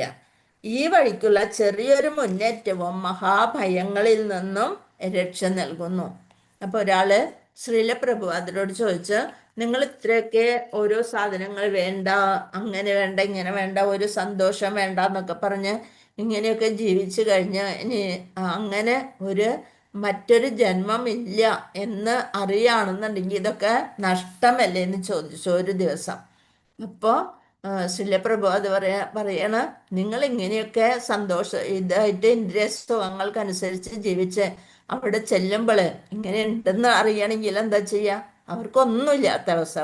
അതേസമയം നമ്മൾക്ക് ഇപ്പൊ വളരെ സന്തോഷത്തോടു കൂടി ഭഗവാന്റെ സേവ ചെയ്ത് ആ സന്തോഷത്തോടെ അവിടെ ചെല്ലുമ്പോൾ വീണ്ടും ഈ ഒരു അനുഗ്രഹവും കൂടി കിട്ടുമ്പോൾ പിന്നെ അതിന് ഡബിൾ ബോണസ് കിട്ടിയ പോലെ ആവൂലേ അല്ലേ? അതുപോലെ ആണ് പറയുന്നത് ഇവിടെ. എന്താണ്? നഷ്ടമോ ലാഭമോ ഈ ഉദ്യമത്തിനില്ല. ഈ വഴിക്കുള്ള ചെറിയൊരു മുന്നേറ്റവും മഹാഭയങ്ങളിൽ നിന്ന് രക്ഷ നൽകുന്നു. എന്താണ്? ഭഗവാനിൽ അത്രയും ആശ്രയിക്കുമ്പോൾ നമ്മൾക്ക് വലിയ വലിയ ഭയങ്ങളിൽ നിന്നൊക്കെ നമ്മളെ രക്ഷ നേടുന്നു എന്നാണ് പറയുന്നത്. ഇപ്പൊ അവർ പറയും, എന്താ ഭഗവാൻ ഇവിടെ കാണുന്നുണ്ടോ? നമ്മൾ എന്തിനാ ഇപ്പൊ ഭഗവാനെ വിശ്വസിക്കണത്? അപ്പൊ ഇത്രയും കർമ്മങ്ങൾ ചെയ്യുമ്പോൾ പല പല ബുദ്ധിമുട്ടുകൾ വരും. ആ സമയത്ത് ഭഗവാനിൽ നമ്മൾ ഇത് ചെയ്യുമ്പോൾ എന്തായാലും നമ്മുടെ കർമ്മഫലമാണ്. അപ്പൊ പിന്നെ ഭഗവാനെ ആശ്രയിക്കേണ്ട കാര്യമുണ്ടോയെന്ന് വല്ലവരും ചോദിച്ചാലും എന്ത് പറയണം? ആ കർമ്മഫലങ്ങളെ നിസ്സാരമാക്കി തരാൻ ഭഗവാന് മാത്രമേ കഴിയുള്ളൂ. നമ്മളുടെ പല പല ജന്മങ്ങളിൽ നമ്മൾ എന്തെല്ലാം ചെയ്തിട്ടുണ്ടെന്ന് ഉള്ള അറിവ് ഭഗവാന് മാത്രമാണ്. നമ്മൾക്കറിയില്ല. അടുത്ത നിമിഷം എന്ത് സംഭവിക്കുന്നു നമുക്കറിയില്ല. അപ്പൊ അതുകൊണ്ട് അത് അറിയുന്ന ഒരാളെ കൂട്ടുപിടിക്കുകയല്ല നല്ലത്. ഒന്നറിയാത്ത ഒരു സുഹൃത്തിനെ കൂട്ടുപിടിക്കുന്നതാണോ? ഒരു വഴിക്ക് പോകുമ്പോൾ ആ ഇതിനെപ്പറ്റി മുഴുവനായിട്ട് അറിയുന്ന ഒരാളെ കൂട്ടുപിടിക്കുന്നതല്ലേ നല്ലത്. അങ്ങനെയുള്ളവരെ കൂട്ടുപിടിച്ചു കഴിഞ്ഞാൽ നമ്മൾക്കൊരു സമാധാനത്തോടെ എന്തായാലും എല്ലാ കാര്യങ്ങളും അറിയുന്ന ഒരാൾ നമ്മുടെ കൂടെ ഉണ്ടല്ലോ എന്നുള്ളത്. അപ്പം നമ്മുടെ പല പല ജന്മങ്ങളിലുള്ളത് എല്ലാം അറിയുന്നവരാണ് ഈ പരമാത്മാവ്. നമ്മുടെ ആത്മാവിനോടൊപ്പം എല്ലാ ജന്മങ്ങളിലും സഞ്ചരിച്ചു പോണത് ഭഗവാൻ മാത്രമാണ്. ആ പരമാത്മാവും മാത്രമാണ് ആത്മാവിനോടൊപ്പം സഞ്ചരിച്ചു പോകണം. അപ്പം എല്ലാ കാര്യങ്ങളും അടുത്ത നിമിഷം എന്ത് സംഭവിക്കും, അല്ലെന്നുണ്ടെങ്കിൽ എന്തൊക്കെയാണ്. അപ്പോൾ നമ്മൾക്ക് എന്താണ്, സ്വസ്ഥമായിട്ട് സുഖമായിട്ട് ഉറങ്ങാൻ സാധിക്കും. ഇപ്പം നമ്മൾക്ക് കിടക്കണതേ ഓർമ്മയുണ്ടാവുള്ളൂ അല്ലേ. നാളെ നേരത്തെ എഴുന്നേൽപ്പിക്കണേ കണ്ണാന്ന് വിചാരിച്ചുകൊണ്ട് അങ്ങോട്ട് കിടന്നു കഴിയുമ്പോൾ സ്വന്തരായിട്ട് അത് 2 മണിക്കൂറായാലും 3 മണിക്കൂറായാലും 4 മണിക്കൂറായാലും നമ്മൾ ഉറങ്ങി ആ സമയത്ത് ഭഗവാനെ ഓർമ്മിപ്പിക്കുകയാണ്. മതി ഉറങ്ങിയത്, പറഞ്ഞ സമയമായി എന്ന് പറഞ്ഞുകൊണ്ട് ഓർമ്മിപ്പിക്കുകയാണ് ചെയ്യണം. അപ്പം ഇതൊക്കെയാണ് നമ്മൾ നോക്കേണ്ടത്. ഇതുവരെ അപഗ്രഥനാത്മകമായ പഠനത്തിലൂടെ ആ ജ്ഞാനത്തെ പറ്റി നിനക്ക് ഞാൻ വിവരിച്ചു തന്നു എന്നാണ് 39ാമത്തെ ശ്ലോകം. അപഗ്രഥനാത്മകമായ പഠനത്തിനെ സാഖ്യ അല്ലെങ്കിൽ ജ്ഞാനയോഗം എന്ന് വിളിക്കുന്നു. ഇത് പരിശീലിക്കുന്നതിന് എല്ലാ പ്രവർത്തനങ്ങളും ഉപേക്ഷിച്ച് എന്ത് വേണം, ധ്യാനം പരിശീലിക്കണം. അതേസമയം ഫലാസക്തി ഇല്ലാത്ത കർമ്മം ചെയ്യുന്നതിനെ പറ്റി വിവരിക്കുന്നത് 39ാമത്തെ ശ്ലോകം. പിന്നെ കൃഷ്ണൻ എന്ത് പറയുന്നു, ജ്ഞാനയോഗിയെ വിശദീകരിക്കുന്നു. ഇപ്പോൾ ജ്ഞാനയോഗം നേടുന്ന പ്രക്രിയ വിശദീകരിക്കാൻ തുടങ്ങും. നൈഷ്കർമ്മ്യ കർമ്മയോഗത്തിലൂടെ ഹൃദയത്തെ ശുദ്ധീകരിക്കുന്നു. അപ്പം നഷ്ടമോ ലാഭമോ ഈ ഉദ്യമത്തിലില്ല. ഈ വഴിക്കുള്ള ചെറിയൊരു മുന്നേറ്റമോ മഹാഭയങ്ങളിൽ നിന്ന് രക്ഷ നേടുന്നു. പ്രക്രിയ ആരംഭിച്ചിട്ട് പൂർത്തിയായില്ലെങ്കിലും നമ്മൾ കൃഷ്ണാഭവത്തിലേക്കാണ്ട് എത്തിയിട്ടുള്ളൂ, 16 മാലയൊക്കെ ജപിച്ച് തുടങ്ങിയിട്ടുള്ളൂ, ഗുരുആശ്രയം എടുത്തിട്ടില്ല, അല്ലെന്നുണ്ടെങ്കിൽ ഗുരുആശ്രയം എടുത്തിട്ടുള്ളൂ, ഗുരുവിനെ കിട്ടിയിട്ടില്ല എന്നൊക്കെ വിചാരിച്ച് നമ്മ ഒന്നും വിഷമിക്കണ്ട. അതൊരു പ്രക്രിയ. ആദ്യത്തെ പടിയിൽ നിൽക്കുകയാണെന്നുണ്ടെങ്കിൽ അടുത്ത ഒരു ജന്മം കിട്ടുമ്പോൾ നമ്മൾ അവിടെ നിന്നാണ് തുടങ്ങുക, അവിടെ നിന്ന് തുടങ്ങിക്കൊണ്ടിരിക്കുക. അപൂർണമായ പരിശീലനത്തിന് മോശം ഫലങ്ങൾ ഒന്നുമില്ല. ഹരേ കൃഷ്ണ. അടുത്തത് വ്യവസായാത്മിക ബുദ്ധി രേഖേഹ കുരുനന്ദന ബഹുശാഖാഹ്യനന്ദാശ്ച ബുദ്ധോ അവ്യവസായിനാം. എന്താണ് വ്യവസായാത്മിക ബുദ്ധി? എന്താണ് അവിടെ? കൃഷ്ണ അവബോധത്തിൽ ഉറച്ച ബുദ്ധിനെയാണ് വ്യവസായാത്മിക ബുദ്ധി എന്ന് പറയുന്നത്. ഏകാഹി അത് തന്നെയാകുന്നു. അവ്യവസായിനാം കൃഷ്ണാബോധം ഉറക്കാത്തവർക്ക് ബുദ്ധയ ബഹുശാഖ വളരെ ശാഖകളുടെ അനന്തങ്ങളുമാകുന്നു. അപ്പൊ വ്യവസായാത്മിക ബുദ്ധി ഏകേഹ കുരുനന്ദന ഹേ കുരുനന്ദന കുരുപുത്ര ബഹുശാഖാഹ്യനന്ദാശ ബുദ്ധയോ വ്യവസായിനാം. അപ്പൊ എന്താണ് വ്യവസായാത്മിക ബുദ്ധി? കൃഷ്ണാവബോധത്തിൽ ഉറച്ച ബുദ്ധിക്കാണ് വ്യവസായാത്മിക ബുദ്ധി എന്ന് പറയുന്നത്. ഏകാഹി അത് മാത്രമാണ് വേണ്ടത്. ഈ വഴിക്ക് പോകുന്നവർ നിശ്ചയദാർഢ്യമുള്ളവരാണ്. ലക്ഷ്യവും ഒന്ന് മാത്രം. ഗുരുനന്ദന ദൃഢനിശ്ചയമില്ലാത്തവരുടെ ബുദ്ധിയാകട്ടെ പല ശാഖകളോട് കൂടിയതാണ്. അതാണ് നമ്മൾ ശ്രദ്ധിക്കേണ്ടത്. ദൃഢനിശ്ചയമില്ല, അപ്പോഴത്തെ കാര്യം നടക്കണം. അപ്പം നമ്മൾ വേഗം ഒരു ശിവന്റെ അമ്പലത്തിൽ പോയി, അല്ലെങ്കിൽ ഒരു ദേവിയുടെ അമ്പലത്തിൽ പോയി, അല്ലെന്നുണ്ടെങ്കിൽ ഒരു പൂജാരിനെ പോയി കണ്ട് ഒരു നൂല് ജപിച്ച് കെട്ടി, അപ്പം അയാൾ എന്തെങ്കിലും ഒരു പീഠം വെച്ച് എന്തെങ്കിലും എന്ന് പറയും, അപ്പം നമ്മൾ അവിടേക്ക് ഓടി. അങ്ങനെ ബഹുശാഖ പല ശാഖകളിലൂടെ ഓടി നടക്കണം നമ്മൾ. ഇത്ര നാളും നമ്മൾ അങ്ങനെ ആയിരുന്നു. ഇനി എന്താ വേണ്ടത്? എന്താ വേണം? ഭഗവാനില് ശരണാഗതി പ്രാപിക്കുക. ഒരു ശാഖയില് ആ വ്യവസായാത്മിക ബുദ്ധി ആയിരിക്കണം നമ്മൾക്ക്. എന്ത്? കൃഷ്ണാവബോധത്തിൽ ഉറച്ച ബുദ്ധി. നമ്മുടെ ബുദ്ധി പലതരത്തിലേക്ക് ഓടരുത്. കൃഷ്ണാബോധത്തിലൂടെ ജീവിത പരിപൂർണതയുടെ ഔന്നത്യത്തിലേക്ക് ഉയർത്തപ്പെടുമെന്ന ഒരാളുടെ ദൃഢമായ വിശ്വാസത്തെയാണ് വ്യവസായാത്മിക ബുദ്ധി എന്ന് പറയുന്നത്. കൃത്യമായിട്ട് അവിടെ കൊടുത്തിട്ടുണ്ട് എന്താണ് വ്യവസായാത്മിക ബുദ്ധി. ഭാവാർത്ഥത്തില് കൃഷ്ണാവബോധത്തിലൂടെ ജീവിത പരിപൂർണതയുടെ ഔന്നത്യത്തിലേക്ക് ഉയർത്തപ്പെടുന്ന ഒരാളുടെ ദൃഢമായ വിശ്വാസത്തെ, ഭഗവാനില് ഉറച്ച മനസ്സുണ്ടെങ്കിൽ നമ്മൾ എത്തേണ്ടോടത്ത് എത്തും എന്നുള്ളൊരു ദൃഢമായ വിശ്വാസത്തെയാണ് വ്യവസായാത്മിക ബുദ്ധി എന്ന് പറയുന്നത്. ചരിതാമൃതം മധ്യലീലയില് 22-62 പറയുന്നു, ശ്രദ്ധ ശബ്ദേ വിശ്വാസ കഹേ സുദൃഢ നിശ്ചയ കൃഷ്ണഭക്തി കൈലേ സർവകമ കൃതഹയ. ശ്രേഷ്ഠമായ ഒന്നിൽ ഉറച്ച വിശ്വാസം ഉണ്ടാവുക. എന്താണ് ഇവിടെ ശ്രേഷ്ഠമായത്? ഭഗവാൻ ശ്രീകൃഷ്ണൻ. അവിടെ ഉറച്ച വിശ്വാസം ഉണ്ടാവുക. ആ വിശ്വാസ പദത്തിന്റെ നിർവചനം കൃഷ്ണബോധപരമായ കർമ്മങ്ങളിൽ മുഴുകിയിരിക്കെ നിയമാനുസൃതമായി കുലപരമ്പരയോടോ മനുഷ്യ സമുദായത്തോടോ രാഷ്ട്രത്തോടോ ഉള്ള കടമകൾ ഒരാൾക്ക് നിറവേറ്റേണ്ടതില്ല. ഒന്നും വേണ്ട, ഭഗവാനിൽ വിശ്വസിച്ച് അതിനനുസരിച്ച് നമ്മുടെ പരമാത്മാരൂപത്തില് നമ്മുടെ ഹൃദയത്തിൽ വസിക്കുന്ന ഭഗവാൻ നമുക്ക് നിർദ്ദേശങ്ങൾ തരും. പൂർവജന്മങ്ങൾ ചെയ്ത നല്ലതോ ചീത്തയോ ആയ കർമ്മങ്ങളുടെ ഫല അനുഭവങ്ങളെയാണ് കാമ്യകർമ്മങ്ങൾ എന്ന് പറയുന്നത്. കൃഷ്ണബോധം ഉണ്ടാകുമ്പോൾ ശുഭഫലങ്ങൾക്കായി ഒന്നും ശ്രമിക്കേണ്ട. നമ്മൾ അതിനനുസരിച്ച് നമ്മുടെ കൃഷ്ണബോധത്തിൽ നൈപുണ്യം സിദ്ധിക്കണമെങ്കിൽ ഒരാൾ നിശ്ചയദാർഢ്യത്തോടെ കൃഷ്ണ പ്രതിനിധിയായ ഗുരുവിനെ അനുസരിച്ച് അദ്ദേഹത്തിൻ്റെ നിർദ്ദേശങ്ങൾ ജീവിത ദൗത്യമായി ശിരസാ വഹിക്കണം. ഇപ്പം നമ്മുടെ സാർവലൗകിക ഗുരുവാണ്, സർവലോക ഗുരുവാണ് ശ്രീല പ്രഭുപാദര്. ലോകഗുരു എന്നാണ് പറയുന്നത്. ആ ഗുരുവിനെ മറ്റൊരു ഗുരുവിനെ കിട്ടാത്തതുകൊണ്ട് നമ്മൾ ആ ഗുരുവിനിൽ വിശ്വസിക്കുക. ആ ഗുരു പറയുന്ന കാര്യങ്ങളാണ് ഇവിടെ ഭാവാർത്ഥത്തിലൂടെ കൊടുത്തിരിക്കുന്നത്. ആ ഗുരുവിനെ വിശ്വസിച്ച് ആ വാക്കുകളെ ശിരസ വഹിക്കുക. ആത്മീയ ഗുരുവിനെ കുറിച്ച് പ്രശസ്ത കേസില വിശ്വനാഥ ചക്രവർത്തി ഠാക്കൂർ എന്താ പറഞ്ഞിരിക്കണ്? യസ്യ പ്രസാദാത് ഭഗവത് പ്രസാദോ. നമ്മള് ഗുരുവന്ദനത്തിലെ പറയണ പാടണല്ലേ? യസ്യ പ്രസാദാത് ഭഗവത് പ്രസാദോ യസ്യ അപ്രസാദാത്. ഭഗവാന്റെ പ്രസാദല്ലേ? യസ്യ അപ്രസാദാത് നഗതി കുതോബി. ഒരു ഗതിയും ഉണ്ടാവില്ല. ധ്യായം സ്തവം സസ്യ യശസ്ത്രസന്ധ്യം വന്ദേ ഗുരു ശ്രീ ചരണാരവിന്ദം. യശസ്ത്രസന്ധ്യ 3 സന്ധ്യകളിലും, പ്രഭാതത്തിലും ഉച്ചയ്ക്കുള്ള സമയത്തും വൈകുന്നേരം 3 സമയത്തും ഭഗവാന്റെ ധ്യായം സ്തുവം തസ്യ യശസ്ത്രസന്ധ്യം വന്ദേ ഗുരു ശ്രീ ചരണാരവിന്ദം. അത് ഏറ്റവും പ്രധാനപ്പെട്ടതാണ്. എന്താണ്?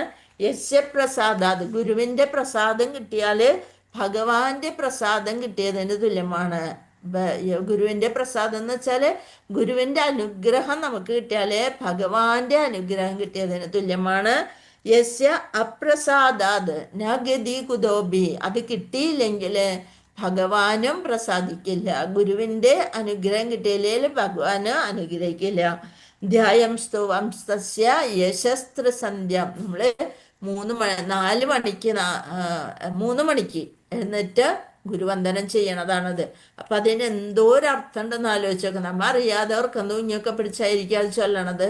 പക്ഷേ അതിന് ഒരുപാട് അർത്ഥങ്ങളുണ്ട്. അതൊക്കെ നമ്മളുടെ എന്തോ ഒരു മുൻകാല ജന്മത്തിൽ ചെയ്ത സുഹൃതം കൊണ്ട് മാത്രമാണ് നമുക്കിതൊക്കെ ചൊല്ലാനും ഒരു അവസരം പോലും ലഭിക്കണം.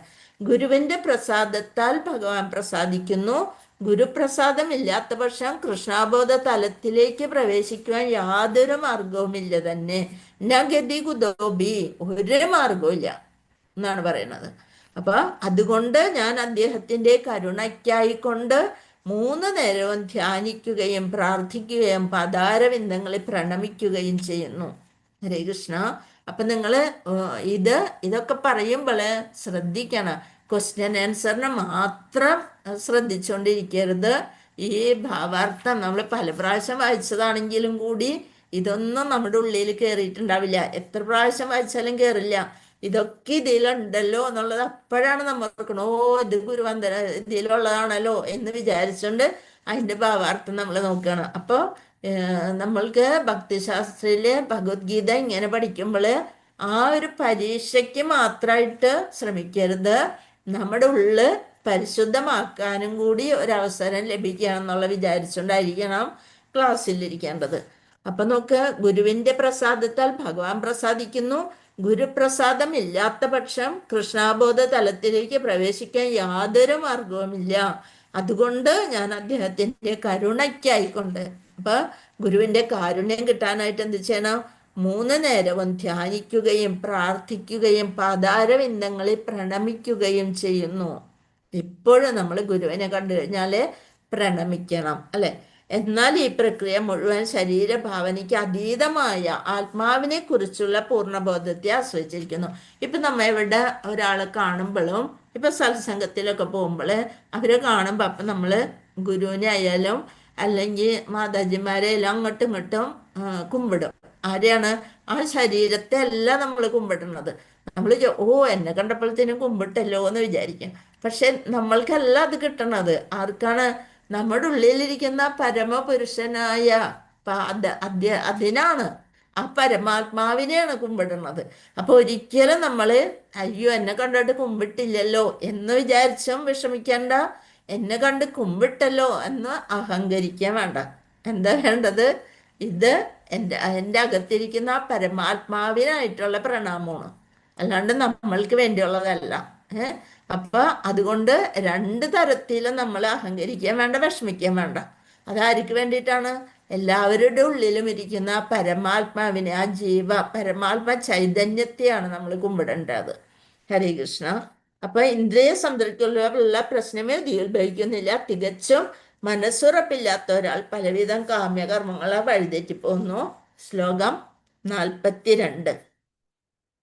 യാമിമാം പുഷ്പിതാം വാചം പ്രവദന്ത്യ വിഭശ്ചിതഃ വേദവാദരദാ പാർത്ഥ ജ്ഞാന്യതസ്തീതി വാദിനഃ കാമാത്മാന സ്വർഗപര ജന്മകർമ്മ ഫലപ്രദാം ക്രിയാവിശേഷ ബഹുലാം ഭോഗൈശ്വര്യഗതിം പതി.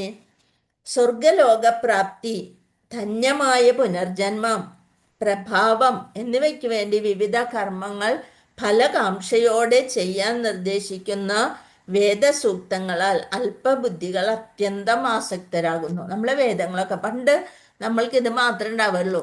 നല്ലത് ചെയ്താൽ സ്വർഗത്തിൽ പോകും, പാപം ചെയ്താൽ നരകത്തിൽ പോകും. രണ്ട് കാര്യം മാത്രമേ നമുക്കറിയുള്ളൂ. നല്ലത് ചെയ്തോളൂട്ടാ, സ്വർഗത്തിൽ പോകണം, അതും ആഗ്രഹമാണ്.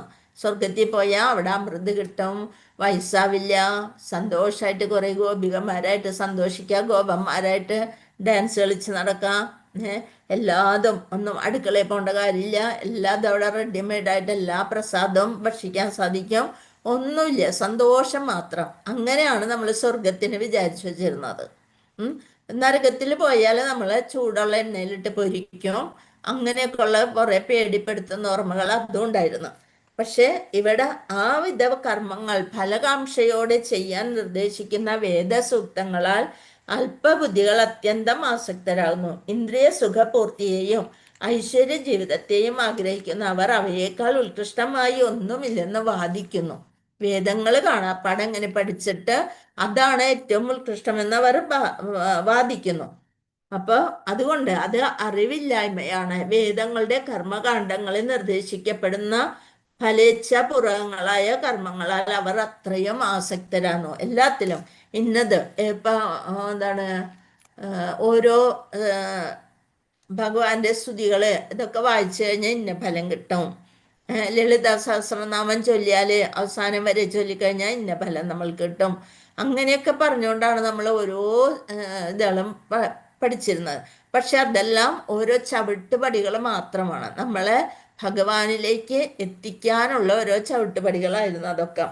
ചാതുർമാസ്യ വ്രതം അനുഷ്ഠിക്കുന്നത്, അങ്ങനെ ഓരോരോ ഇതുകളല്ലാതും നമ്മൾ കാമ്യകർമ്മങ്ങൾക്ക് വേണ്ടിയിട്ടാണ്. അതായത് അതിൽ നിന്ന് ഫലം കിട്ടണം എന്നുള്ളത്.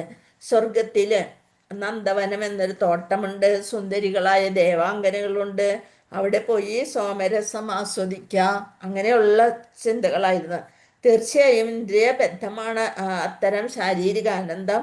ഭൗതികവും നശ്വരവുമായ സുഖത്തിൽ മുഴുകി ഐഹിക പ്രപഞ്ചത്തിനുടമകളായി നാം കഴിക്കുന്നവരാണ് അവിടെയുള്ളത്. അവർ കുറെ നാൾ കഴിയുമ്പോൾ എന്താവും, അവരുടെ അത് കഴിഞ്ഞു കഴിയുമ്പോൾ താഴിൽക്ക് ക്ഷീണേ പുണ്യേ മർത്യലോകേ വിശന്തി എന്ന് പറയും. താഴിൽക്ക് തിരിച്ചു പോരേണ്ടി വരും. അപ്പൊ ഉയർന്നു പോകാൻ മാത്രമേ ഉള്ളൂ. അതേസമയം ബുദ്ധിയോഗത്തിലൂടെ നമ്മൾ ഭക്തിയോഗം പ്രാപിച്ചു കഴിഞ്ഞാല് ഭഗവാനിലെത്തിയാൽ പിന്നെ ഈ ജനന മരണ ചക്രത്തിൽ നിന്ന് രക്ഷപ്പെടാം. അടുത്ത ചോദ്യം, അടുത്ത ശ്ലോകം 44. ഭോഗൈശ്വര്യ പ്രസക്താനം തയാ ബഹൃത ചേതസാം വ്യവസായാത്മിക ബുദ്ധി സമാധൗന വിധീയതേ. ഭോഗൈശ്വര്യ പ്രസക്താനം, സുഖാനുഭവത്തിലും സമ്പത്തിലും അങ്ങനെ ആസക്തരായവർക്ക്, തയാബഹൃത ചേതസാം, മനസ്സ് ഭ്രമിച്ചിരിക്കുന്ന ആളുകള്, സമാധൗ, മനോനിയന്ത്രണത്തിൽ, സ്ഥിരോത്സാഹമുള്ള ബുദ്ധി ഭക്തിയുത സേവനം അവർക്ക് ഉണ്ടാകില്ല. അതാണ് പറയുന്നത്. ഭൗതിക ഐശ്വര്യത്തിലും സുഖാനുഭവങ്ങളിലും അത്യാസക്തരായവർക്കും ഇവകളാൽ പരിഭ്രാന്തരായവർക്കും ഭക്തിപൂർവം ഭഗവത് സേവനം നടത്താൻ വേണ്ടുന്ന നിശ്ചയദാർഢ്യം ഉണ്ടാവില്ല. ഭോഗൈശ്വര്യ പ്രസക്താന തയാബഹൃത ചേതസാം വ്യവസായാത്മിക ബുദ്ധി സമാധൗന വിധീയതേ. അവർക്ക് ഭഗവാനെ സേവനത്തിൽ ഏർപ്പെടാനുള്ള നിശ്ചയദാർഢ്യം ഉണ്ടാവില്ല. അപ്പൊ സമാധി എന്നാൽ ഉറച്ച മനസ്സ്. സമ്യക് ആദിത യേ യസ്മിൻ ആത്മതത്വ യഥാത്മ്യാഹ, ആത്മജ്ഞാനാർജനത്തിൽ മനസ്സ് ഏകാഗ്രമാക്കുന്നതാണ് സമാധി. ഇനി 45 ത്രൈഗുണ്യ വിഷയ വേദ നിസ്ത്രൈഗുണ്യ ഭവാർജുന നിർദ്ദന്തോ നിത്യസത്വസ്ഥോ നിർയോഗക്ഷേമ ആത്മവാൻ. അപ്പൊ എന്താ പറയുന്നത്? പ്രകൃതിയുടെ 3 ഗുണങ്ങളാണ് വേദങ്ങളുടെ മുഖ്യ വിഷയം. എന്താണ് വേദങ്ങളുടെ മുഖ്യ വിഷയം എന്ന് പറയുന്നത്? പ്രകൃതിയുടെ 3 ഗുണങ്ങൾ. ഏതൊക്കെ? സത്വഗുണം, രജോ ഗുണം, തമോ ഗുണം. ആ 3 ഗുണങ്ങളാണ് വേദങ്ങളുടെ മുഖ്യ വിഷയം. അർജുന, നീ അവയെ അതിക്രമിക്കണം. അതും പഠിച്ച് അതിനേക്കാളും സൂപ്പറായിട്ടുള്ള ഭക്തിയോഗത്തിലേക്ക് പോകണം എന്നാണ് പറയുന്നത്. ദ്വന്ദ്ങ്ങളിൽ നിന്നും ലാഭനഷ്ടങ്ങളെ കുറിച്ചുള്ള ഉത്കണ്ഠകളിൽ നിന്നും തികച്ചും മുക്തനായി ആത്മാവിൽ മനസ്സുറപ്പിക്കുക. അപ്പൊ പ്രകൃതി സഹജങ്ങളായ ത്രിഗുണങ്ങളോടുകൂടിയ കർമ്മങ്ങളും അവയുടെ പ്രതികരണങ്ങളും ഒക്കെയാണ് ബലോദ്ദിഷ്ടങ്ങളും ബലോദ്ദിഷ്ട കർമ്മങ്ങളൊക്കെ ആണ് നമ്മുടെ വേദങ്ങളുടെ മുഖ്യ വിഷയം പറഞ്ഞിരിക്കുന്നത്. അപ്പൊ അതിൽ നിന്നൊക്കെ ഉയരണം എന്നാണ് പറയുന്നത്. ശ്ലോകം 46 യാവാനർത്ഥ ഉദപാനെ സർവദാ സംപ്ലുതോദകേ. ഇവിടെ 45-ാമത്തെ സ്ലൈഡിൽ നോക്കുക. പ്രകൃതിയുടെ 3 ഗുണങ്ങളാണ് വേദങ്ങളുടെ മുഖ്യ വിഷയം. അർജുന, നീ അവയെ അതിക്രമിക്കണം. ദ്വന്ദ്ങ്ങളിൽ നിന്നും ലാഭനഷ്ടങ്ങളെ കുറിച്ചുള്ള ഉത്കണ്ഠകളിൽ നിന്നും തികച്ചും മുക്തനായി ആത്മാവിൽ മനസ്സുറപ്പിക്കുക. 45-ാമത്തെ ശ്ലോകത്തിലെ വേദങ്ങളിൽ ഉദ്ദിഷ്ടമായത് എന്തും അവയുടെ ഉൾപ്പൊരുൾ അറിയുന്നത് കൊണ്ട് നേടാവുന്നതാണ്. 46-ാമത്തെ യാവാനർത്ഥ ഉദപാനെ സർവദ സംപ്ലുതോദകേ താവാൻ സർവേഷു വേദേഷു ബ്രാഹ്മണസ്യ വിജാനത. ഒരു കൊച്ചുകുളത്തിന് നിറവേറ്റാൻ സാധിക്കുന്ന ആവശ്യമെല്ലാം വലിയ ഒരു ജലസംഭരണി കൊണ്ട് നിർവഹിക്കാം. അതുപോലെ വേദങ്ങളാൽ ഉദ്ദിഷ്ടമായത് എന്തും അവയുടെ ഉൾപ്പൊരുൾ അറിയുന്നത് കൊണ്ട് നേടാവുന്നതാണ്. അപ്പൊ ആത്മസാക്ഷാത്കാരത്തിന്റെ ഉദ്ദേശ്യം എന്തെന്ന് ഭഗവത്ഗീതയിൽ തന്നെ പറയുന്നുണ്ട് അല്ലെ. വേദങ്ങളാൽ ഉദ്ദിഷ്ടമായത് എന്തും അവയുടെ ഉൾപ്പൊരുൾ അറിയുന്നത് കൊണ്ട് നേടാവുന്നതാണ്. അപ്പൊ സ്വന്തം നിയത കർമ്മം നിർവഹിക്കാതെ നിനക്ക് അധികാരമുള്ള കർമ്മഫലങ്ങളിൽ യാതൊരുവിധ അധികാരവുമില്ല. കർമ്മങ്ങളിൽ നിന്നുളവാകുന്ന ഫലങ്ങളുടെ എല്ലാ ഹേതു ഞാനാണെന്ന് കരുതേണ്ട. സ്വകർത്തവ്യം അനുഷ്ഠിക്കാതെ ഒഴിയാൻ ആഗ്രഹിക്കുകയും വരുന്ന 47-ാമത്തെ ശ്ലോകത്തിലാണ് അത് പറയുന്നത്. അപ്പൊ ആത്മസാക്ഷാത്കാരം എന്നാൽ കൃഷ്ണനും താനുമായുള്ള ശാശ്വത ബന്ധത്തെയും കുറിച്ച് അറിയുന്നതാണ് ആത്മജ്ഞാനം. ഹരേ കൃഷ്ണ ഹരേ കൃഷ്ണ.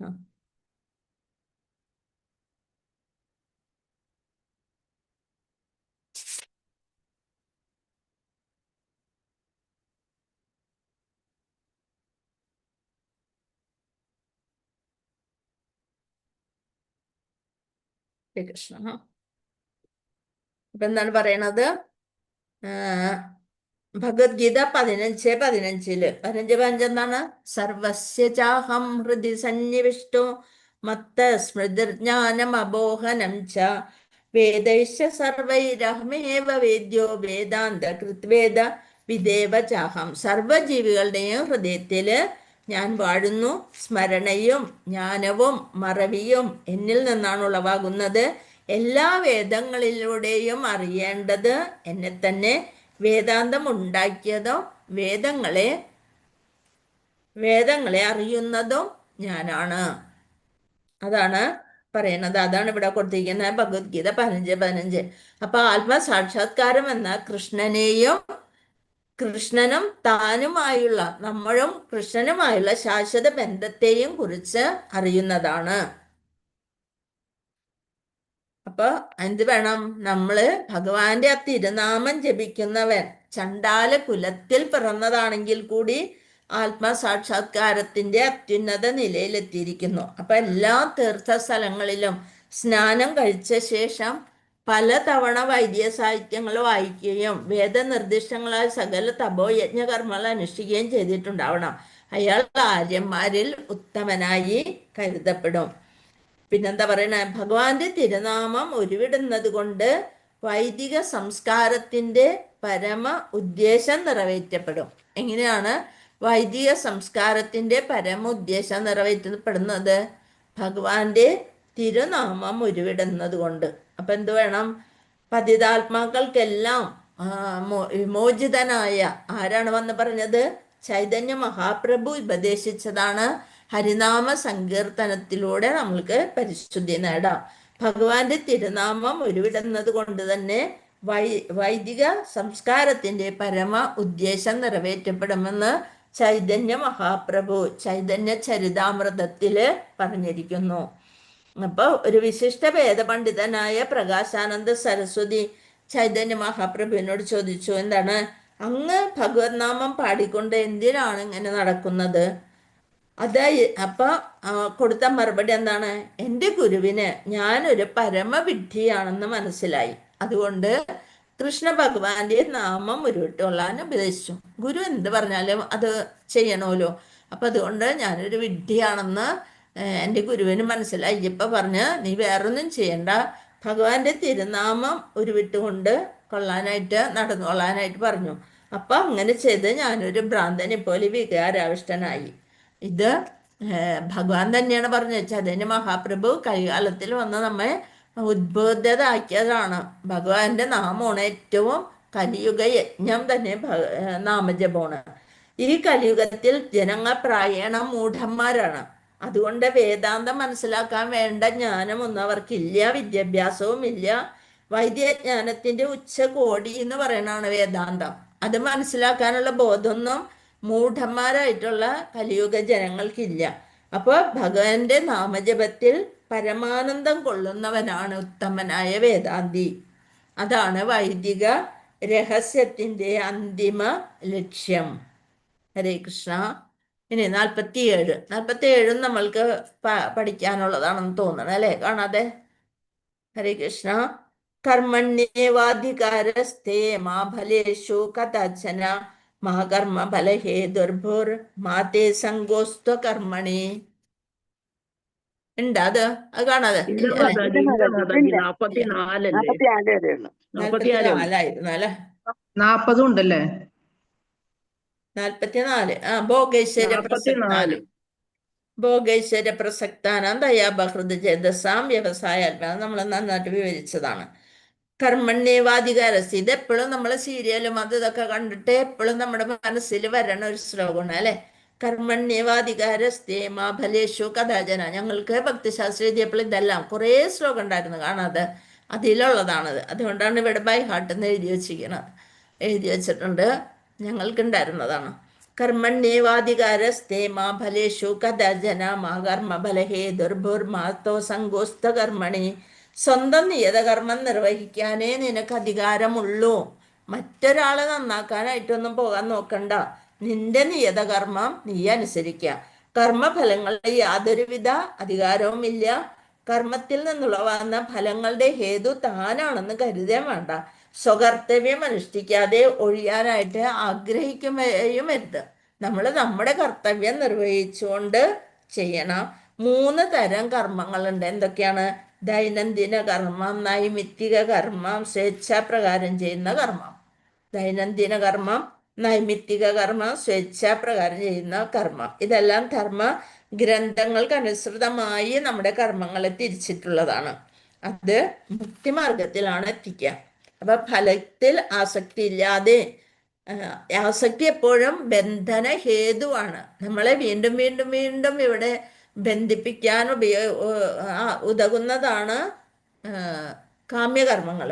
അപ്പൊ ആസക്തി, അതുകൊണ്ട് തൻ്റെ കടമ എന്ന നിലയിൽ യുദ്ധം ചെയ്യുക, അതാണ് മംഗളകരമായ മുക്തിമാർഗമായിട്ടുള്ളത്. ശ്ലോകം 48. യോഗസ്ഥ കുരു കർമാണി സംഗം ത്യുക്ത ധനഞ്ജയ സിദ്ധ്യ സിദ്ധ്യോ സമോഭോക്ത സമത്വം യോഗ ഉച്ചതേ. അല്ലയോ അർജുന, ജയ അപജയങ്ങളോടുള്ള മമത വെടിഞ്ഞ് സമചിത്തതയോടെ നിന്റെ കർത്തവ്യം അനുഷ്ഠിക്കുക. ഈ സമചിത്തതയാണ് യോഗം എന്ന് പറയുന്നത്. സ്ഥിതപ്രജ്ഞനിലേക്ക് എത്താനുള്ളത് വഴി പറയണം. അല്ലയോ ധനഞ്ജയ, ജുഗുപ്സാവഹമായ കർമ്മങ്ങളെല്ലാം ഭക്തിയുത സേവനത്താൽ അകർത്തി നിർത്തുക. ആ ബോധത്തോടെ ഭഗവാനെ ശരണം പ്രാപിക്കുക. കർമ്മഫലങ്ങൾ അനുഭവിക്കാൻ ആഗ്രഹിക്കുന്നവർ കൃപണരാണ്. 49-ാമത്തേലുള്ളതാണ്.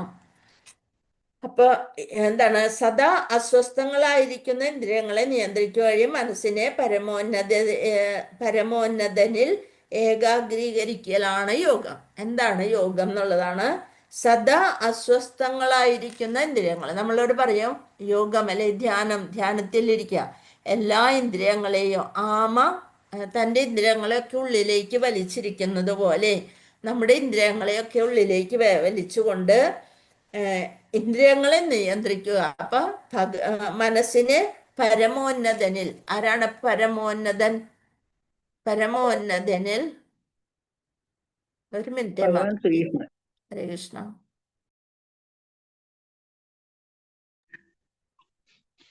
ഭഗവാനല്ലേ?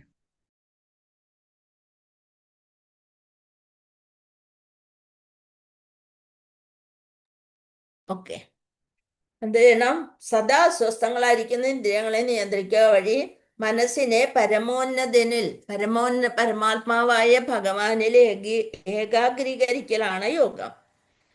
49. ദൂരേണ ഹ്യവരം കർമ്മ ബുദ്ധിയോഗ ധനഞ്ജയ ബുദ്ധൗ ശരണമന്വിഷ്യ കൃപണാഫലഹേതവ.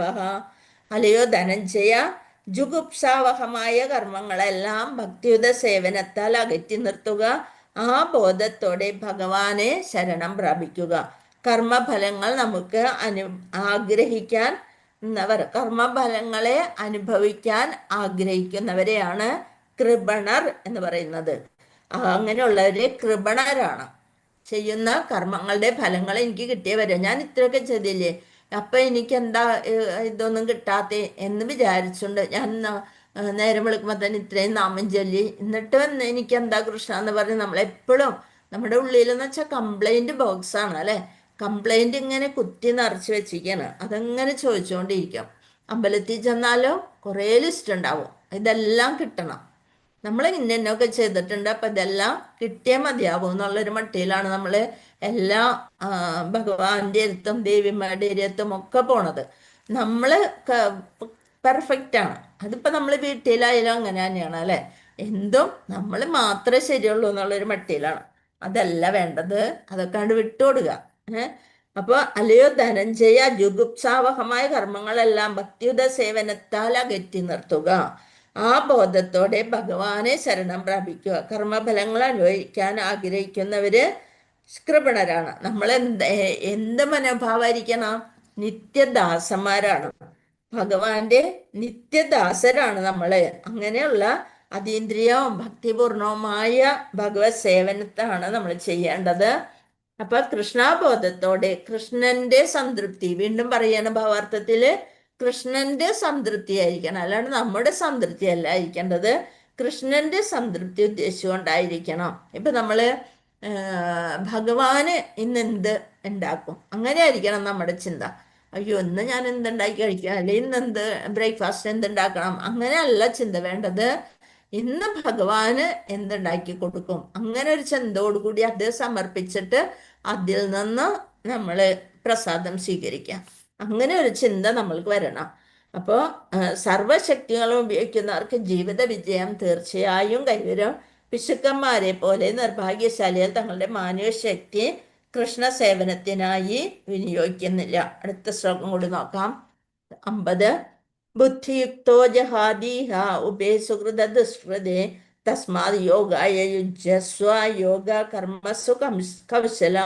ഭക്തിഭരിതമായ സേവനത്തിൽ ഏർപ്പെടുന്നതിന് ഇഹലോകത്തിൽ തന്നെ നല്ലതും ചിത്തയുമായ കർമ്മങ്ങളിൽ നിന്ന് മുക്തനാകാം. അതിനാൽ യോഗത്തിനായി യജ്ഞിക്കുക. അല്ലയോ അർജുന, കർമ്മ കുശലതയാണ് യോഗം. എന്താണ്? കർമ്മഫലങ്ങളുടെ ശുദ്ധീകരണത്തിനുതകുന്ന കൃഷ്ണാബോധത്തോടെ പ്രവർത്തിക്കാനാണ് അർജുനനോട് ഭഗവാൻ ഉപദേശിക്കുന്നത്. കർമ്മങ്ങളുടെ പല നല്ലതും ചിത്തയുമായതൊക്കെ വിവരിച്ചു കഴിഞ്ഞതിന് ശേഷം സ്വയം ഭഗവാന് സമർപ്പണം ചെയ്തുകൊണ്ട് എന്ത് ചെയ്യണം? കർമ്മഫലങ്ങളുടെ ശുദ്ധീകരണത്തിനുതകുന്ന കൃഷ്ണ അവബോധം, നമ്മുടെ അവബോധം ഭഗവാനിലേക്ക് ചേർത്ത് വെച്ചുകൊണ്ട് അതിലൂടെ പ്രവർത്തിക്കാൻ അർജുനനെ ഭഗവാൻ ഉപദേശിക്കാണ് ചെയ്യുന്നത്. ഹരേ കൃഷ്ണ. അപ്പോൾ നമ്മൾ ഇന്ന് ചർച്ച ചെയ്തത്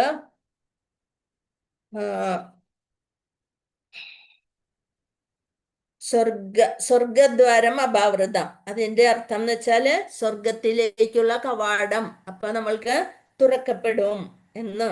അതായത് ഉപരിലോകങ്ങളിൽ എത്താൻ സാധിക്കും. സ്വർഗദ്വാരം അപാവൃതം എന്ന് വെച്ചാല് സ്വർഗത്തിലേക്കുള്ള കവാടം തുറക്കും. അതായത് യുദ്ധത്തിൽ മരിച്ചാല് നിനക്ക് ഉപരിലോകങ്ങളിലേക്ക് എത്തിപ്പെടാം എന്ന് ഭഗവാൻ അർജുനനോട് ഉപദേശിക്കുന്നു. അതേപോലെ പ്രത്യവായന വിദ്യതേ, എന്താണ്? എന്തായാലും ഒന്നിലും ന്യൂനത ഉണ്ടാകുന്നില്ല. കൃഷ്ണാബോധ പ്രവർത്തനത്തില് നഷ്ടമോ ലാഭമോ ഒന്നും ഉണ്ടാകുന്നില്ല. കൃഷ്ണാബോധത്തോടെ കർമ്മം ചെയ്യുമ്പോൾ അത് മുഴുമിപ്പിക്കാൻ കഴിഞ്ഞില്ലെങ്കിൽ കൂടി നഷ്ടമില്ല. പ്രത്യവായന വിദ്യതേ, അത് മുഴുമിപ്പിച്ചില്ലെങ്കിലും നഷ്ടപ്പെടാനൊന്നുമില്ല. ചെറിയൊരു മുന്നേറ്റം പോലും മഹാഭയത്തിൽ നിന്നും നമ്മളെ രക്ഷിക്കും. അതാണ് സ്വൽപ്പമപ്യസ്യ ധർമ്മസ്യ ത്രായതേ മഹതോ ഭയാത്. അങ്ങനെയുള്ള ശ്ലോകത്തിലൂടെ നമ്മൾ മനസ്സിലാക്കി. പിന്നെ വ്യവസായാത്മിക ബുദ്ധി, അത് ആ പ്രയോഗം എന്താണ്? അതിൻ്റെ അർത്ഥം എന്താണ്? കൃഷ്ണാവബോധത്തിലൂടെ ജീവിത പരിപൂർണതയുടെ ഔന്നത്യത്തിലേക്ക് ഉയർത്തപ്പെടുമെന്ന ഒരാളുടെ ദൃഢവിശ്വാസം. അതാണ് വ്യവസായാത്മിക ബുദ്ധി. എന്താണ്? കൃഷ്ണ അവബോധത്തിലൂടെ ജീവിത പരിപൂർണതയുടെ ഔന്നത്യത്തിലേക്ക് ഉയർത്തപ്പെടുമെന്ന ഒരാളുടെ ദൃഢവിശ്വാസത്തെയാണ് എന്ത് പറയണേ? വ്യവസായാത്മിക ബുദ്ധി. ഇനി വേദങ്ങൾ ചർച്ച ചെയ്യുന്നത് എന്തിനെ കുറിച്ചാണ്? പ്രകൃതിയുടെ 3 ഗുണങ്ങളാണ് വേദങ്ങളുടെ മുഖ്യ വിഷയം. കാമ്യകർമ്മങ്ങളും പ്രകൃതി സഹജങ്ങളായ ത്രിഗുണങ്ങളോടുകൂടിയ കർമ്മങ്ങളും അവയുടെ പ്രതികരണങ്ങളും എല്ലാം ഉൾപ്പെടുന്ന കാമ്യകർമ്മങ്ങൾ. പിന്നെ ഭൗതിക പ്രവർത്തനങ്ങളെല്ലാം ബലോദ്ദിഷ്ട കർമ്മങ്ങളാണ്. ജനങ്ങളെ പതുക്കെ പതുക്കെയാണ് അത് അതീന്ദ്രിയത്തിലേക്ക് ഉയർത്തുന്നു. പിന്നെ വൈദിക സംസ്കാരത്തിന്റെ ഉദ്ദേശ ലക്ഷ്യം നിറവേറ്റുന്നത് എങ്ങനെ? പതിതാത്മാക്കൾക്കെല്ലാം അവരെല്ലാം ഉയർത്തുന്ന ചൈതന്യ മഹാപ്രഭു പറഞ്ഞിരിക്കുന്ന എങ്ങനെയാണ്? തിരുനാമം ഉരുവിടുന്നത് കൊണ്ട് തന്നെ വൈദിക സംസ്കാരത്തിന്റെ ഉദ്ദേശം നമ്മൾക്ക് നിറവേറ്റാൻ സാധിക്കും. പ്രജ്ഞ എന്ന വാക്കിന്റെ അർത്ഥം കൃഷ്ണ അവബോധം. ഹരേ കൃഷ്ണ. വാഞ്ച കൽപതരുഭ്യശ്ച കൃപാ സിന്ധുഭ്യ ഏവ ച പതിത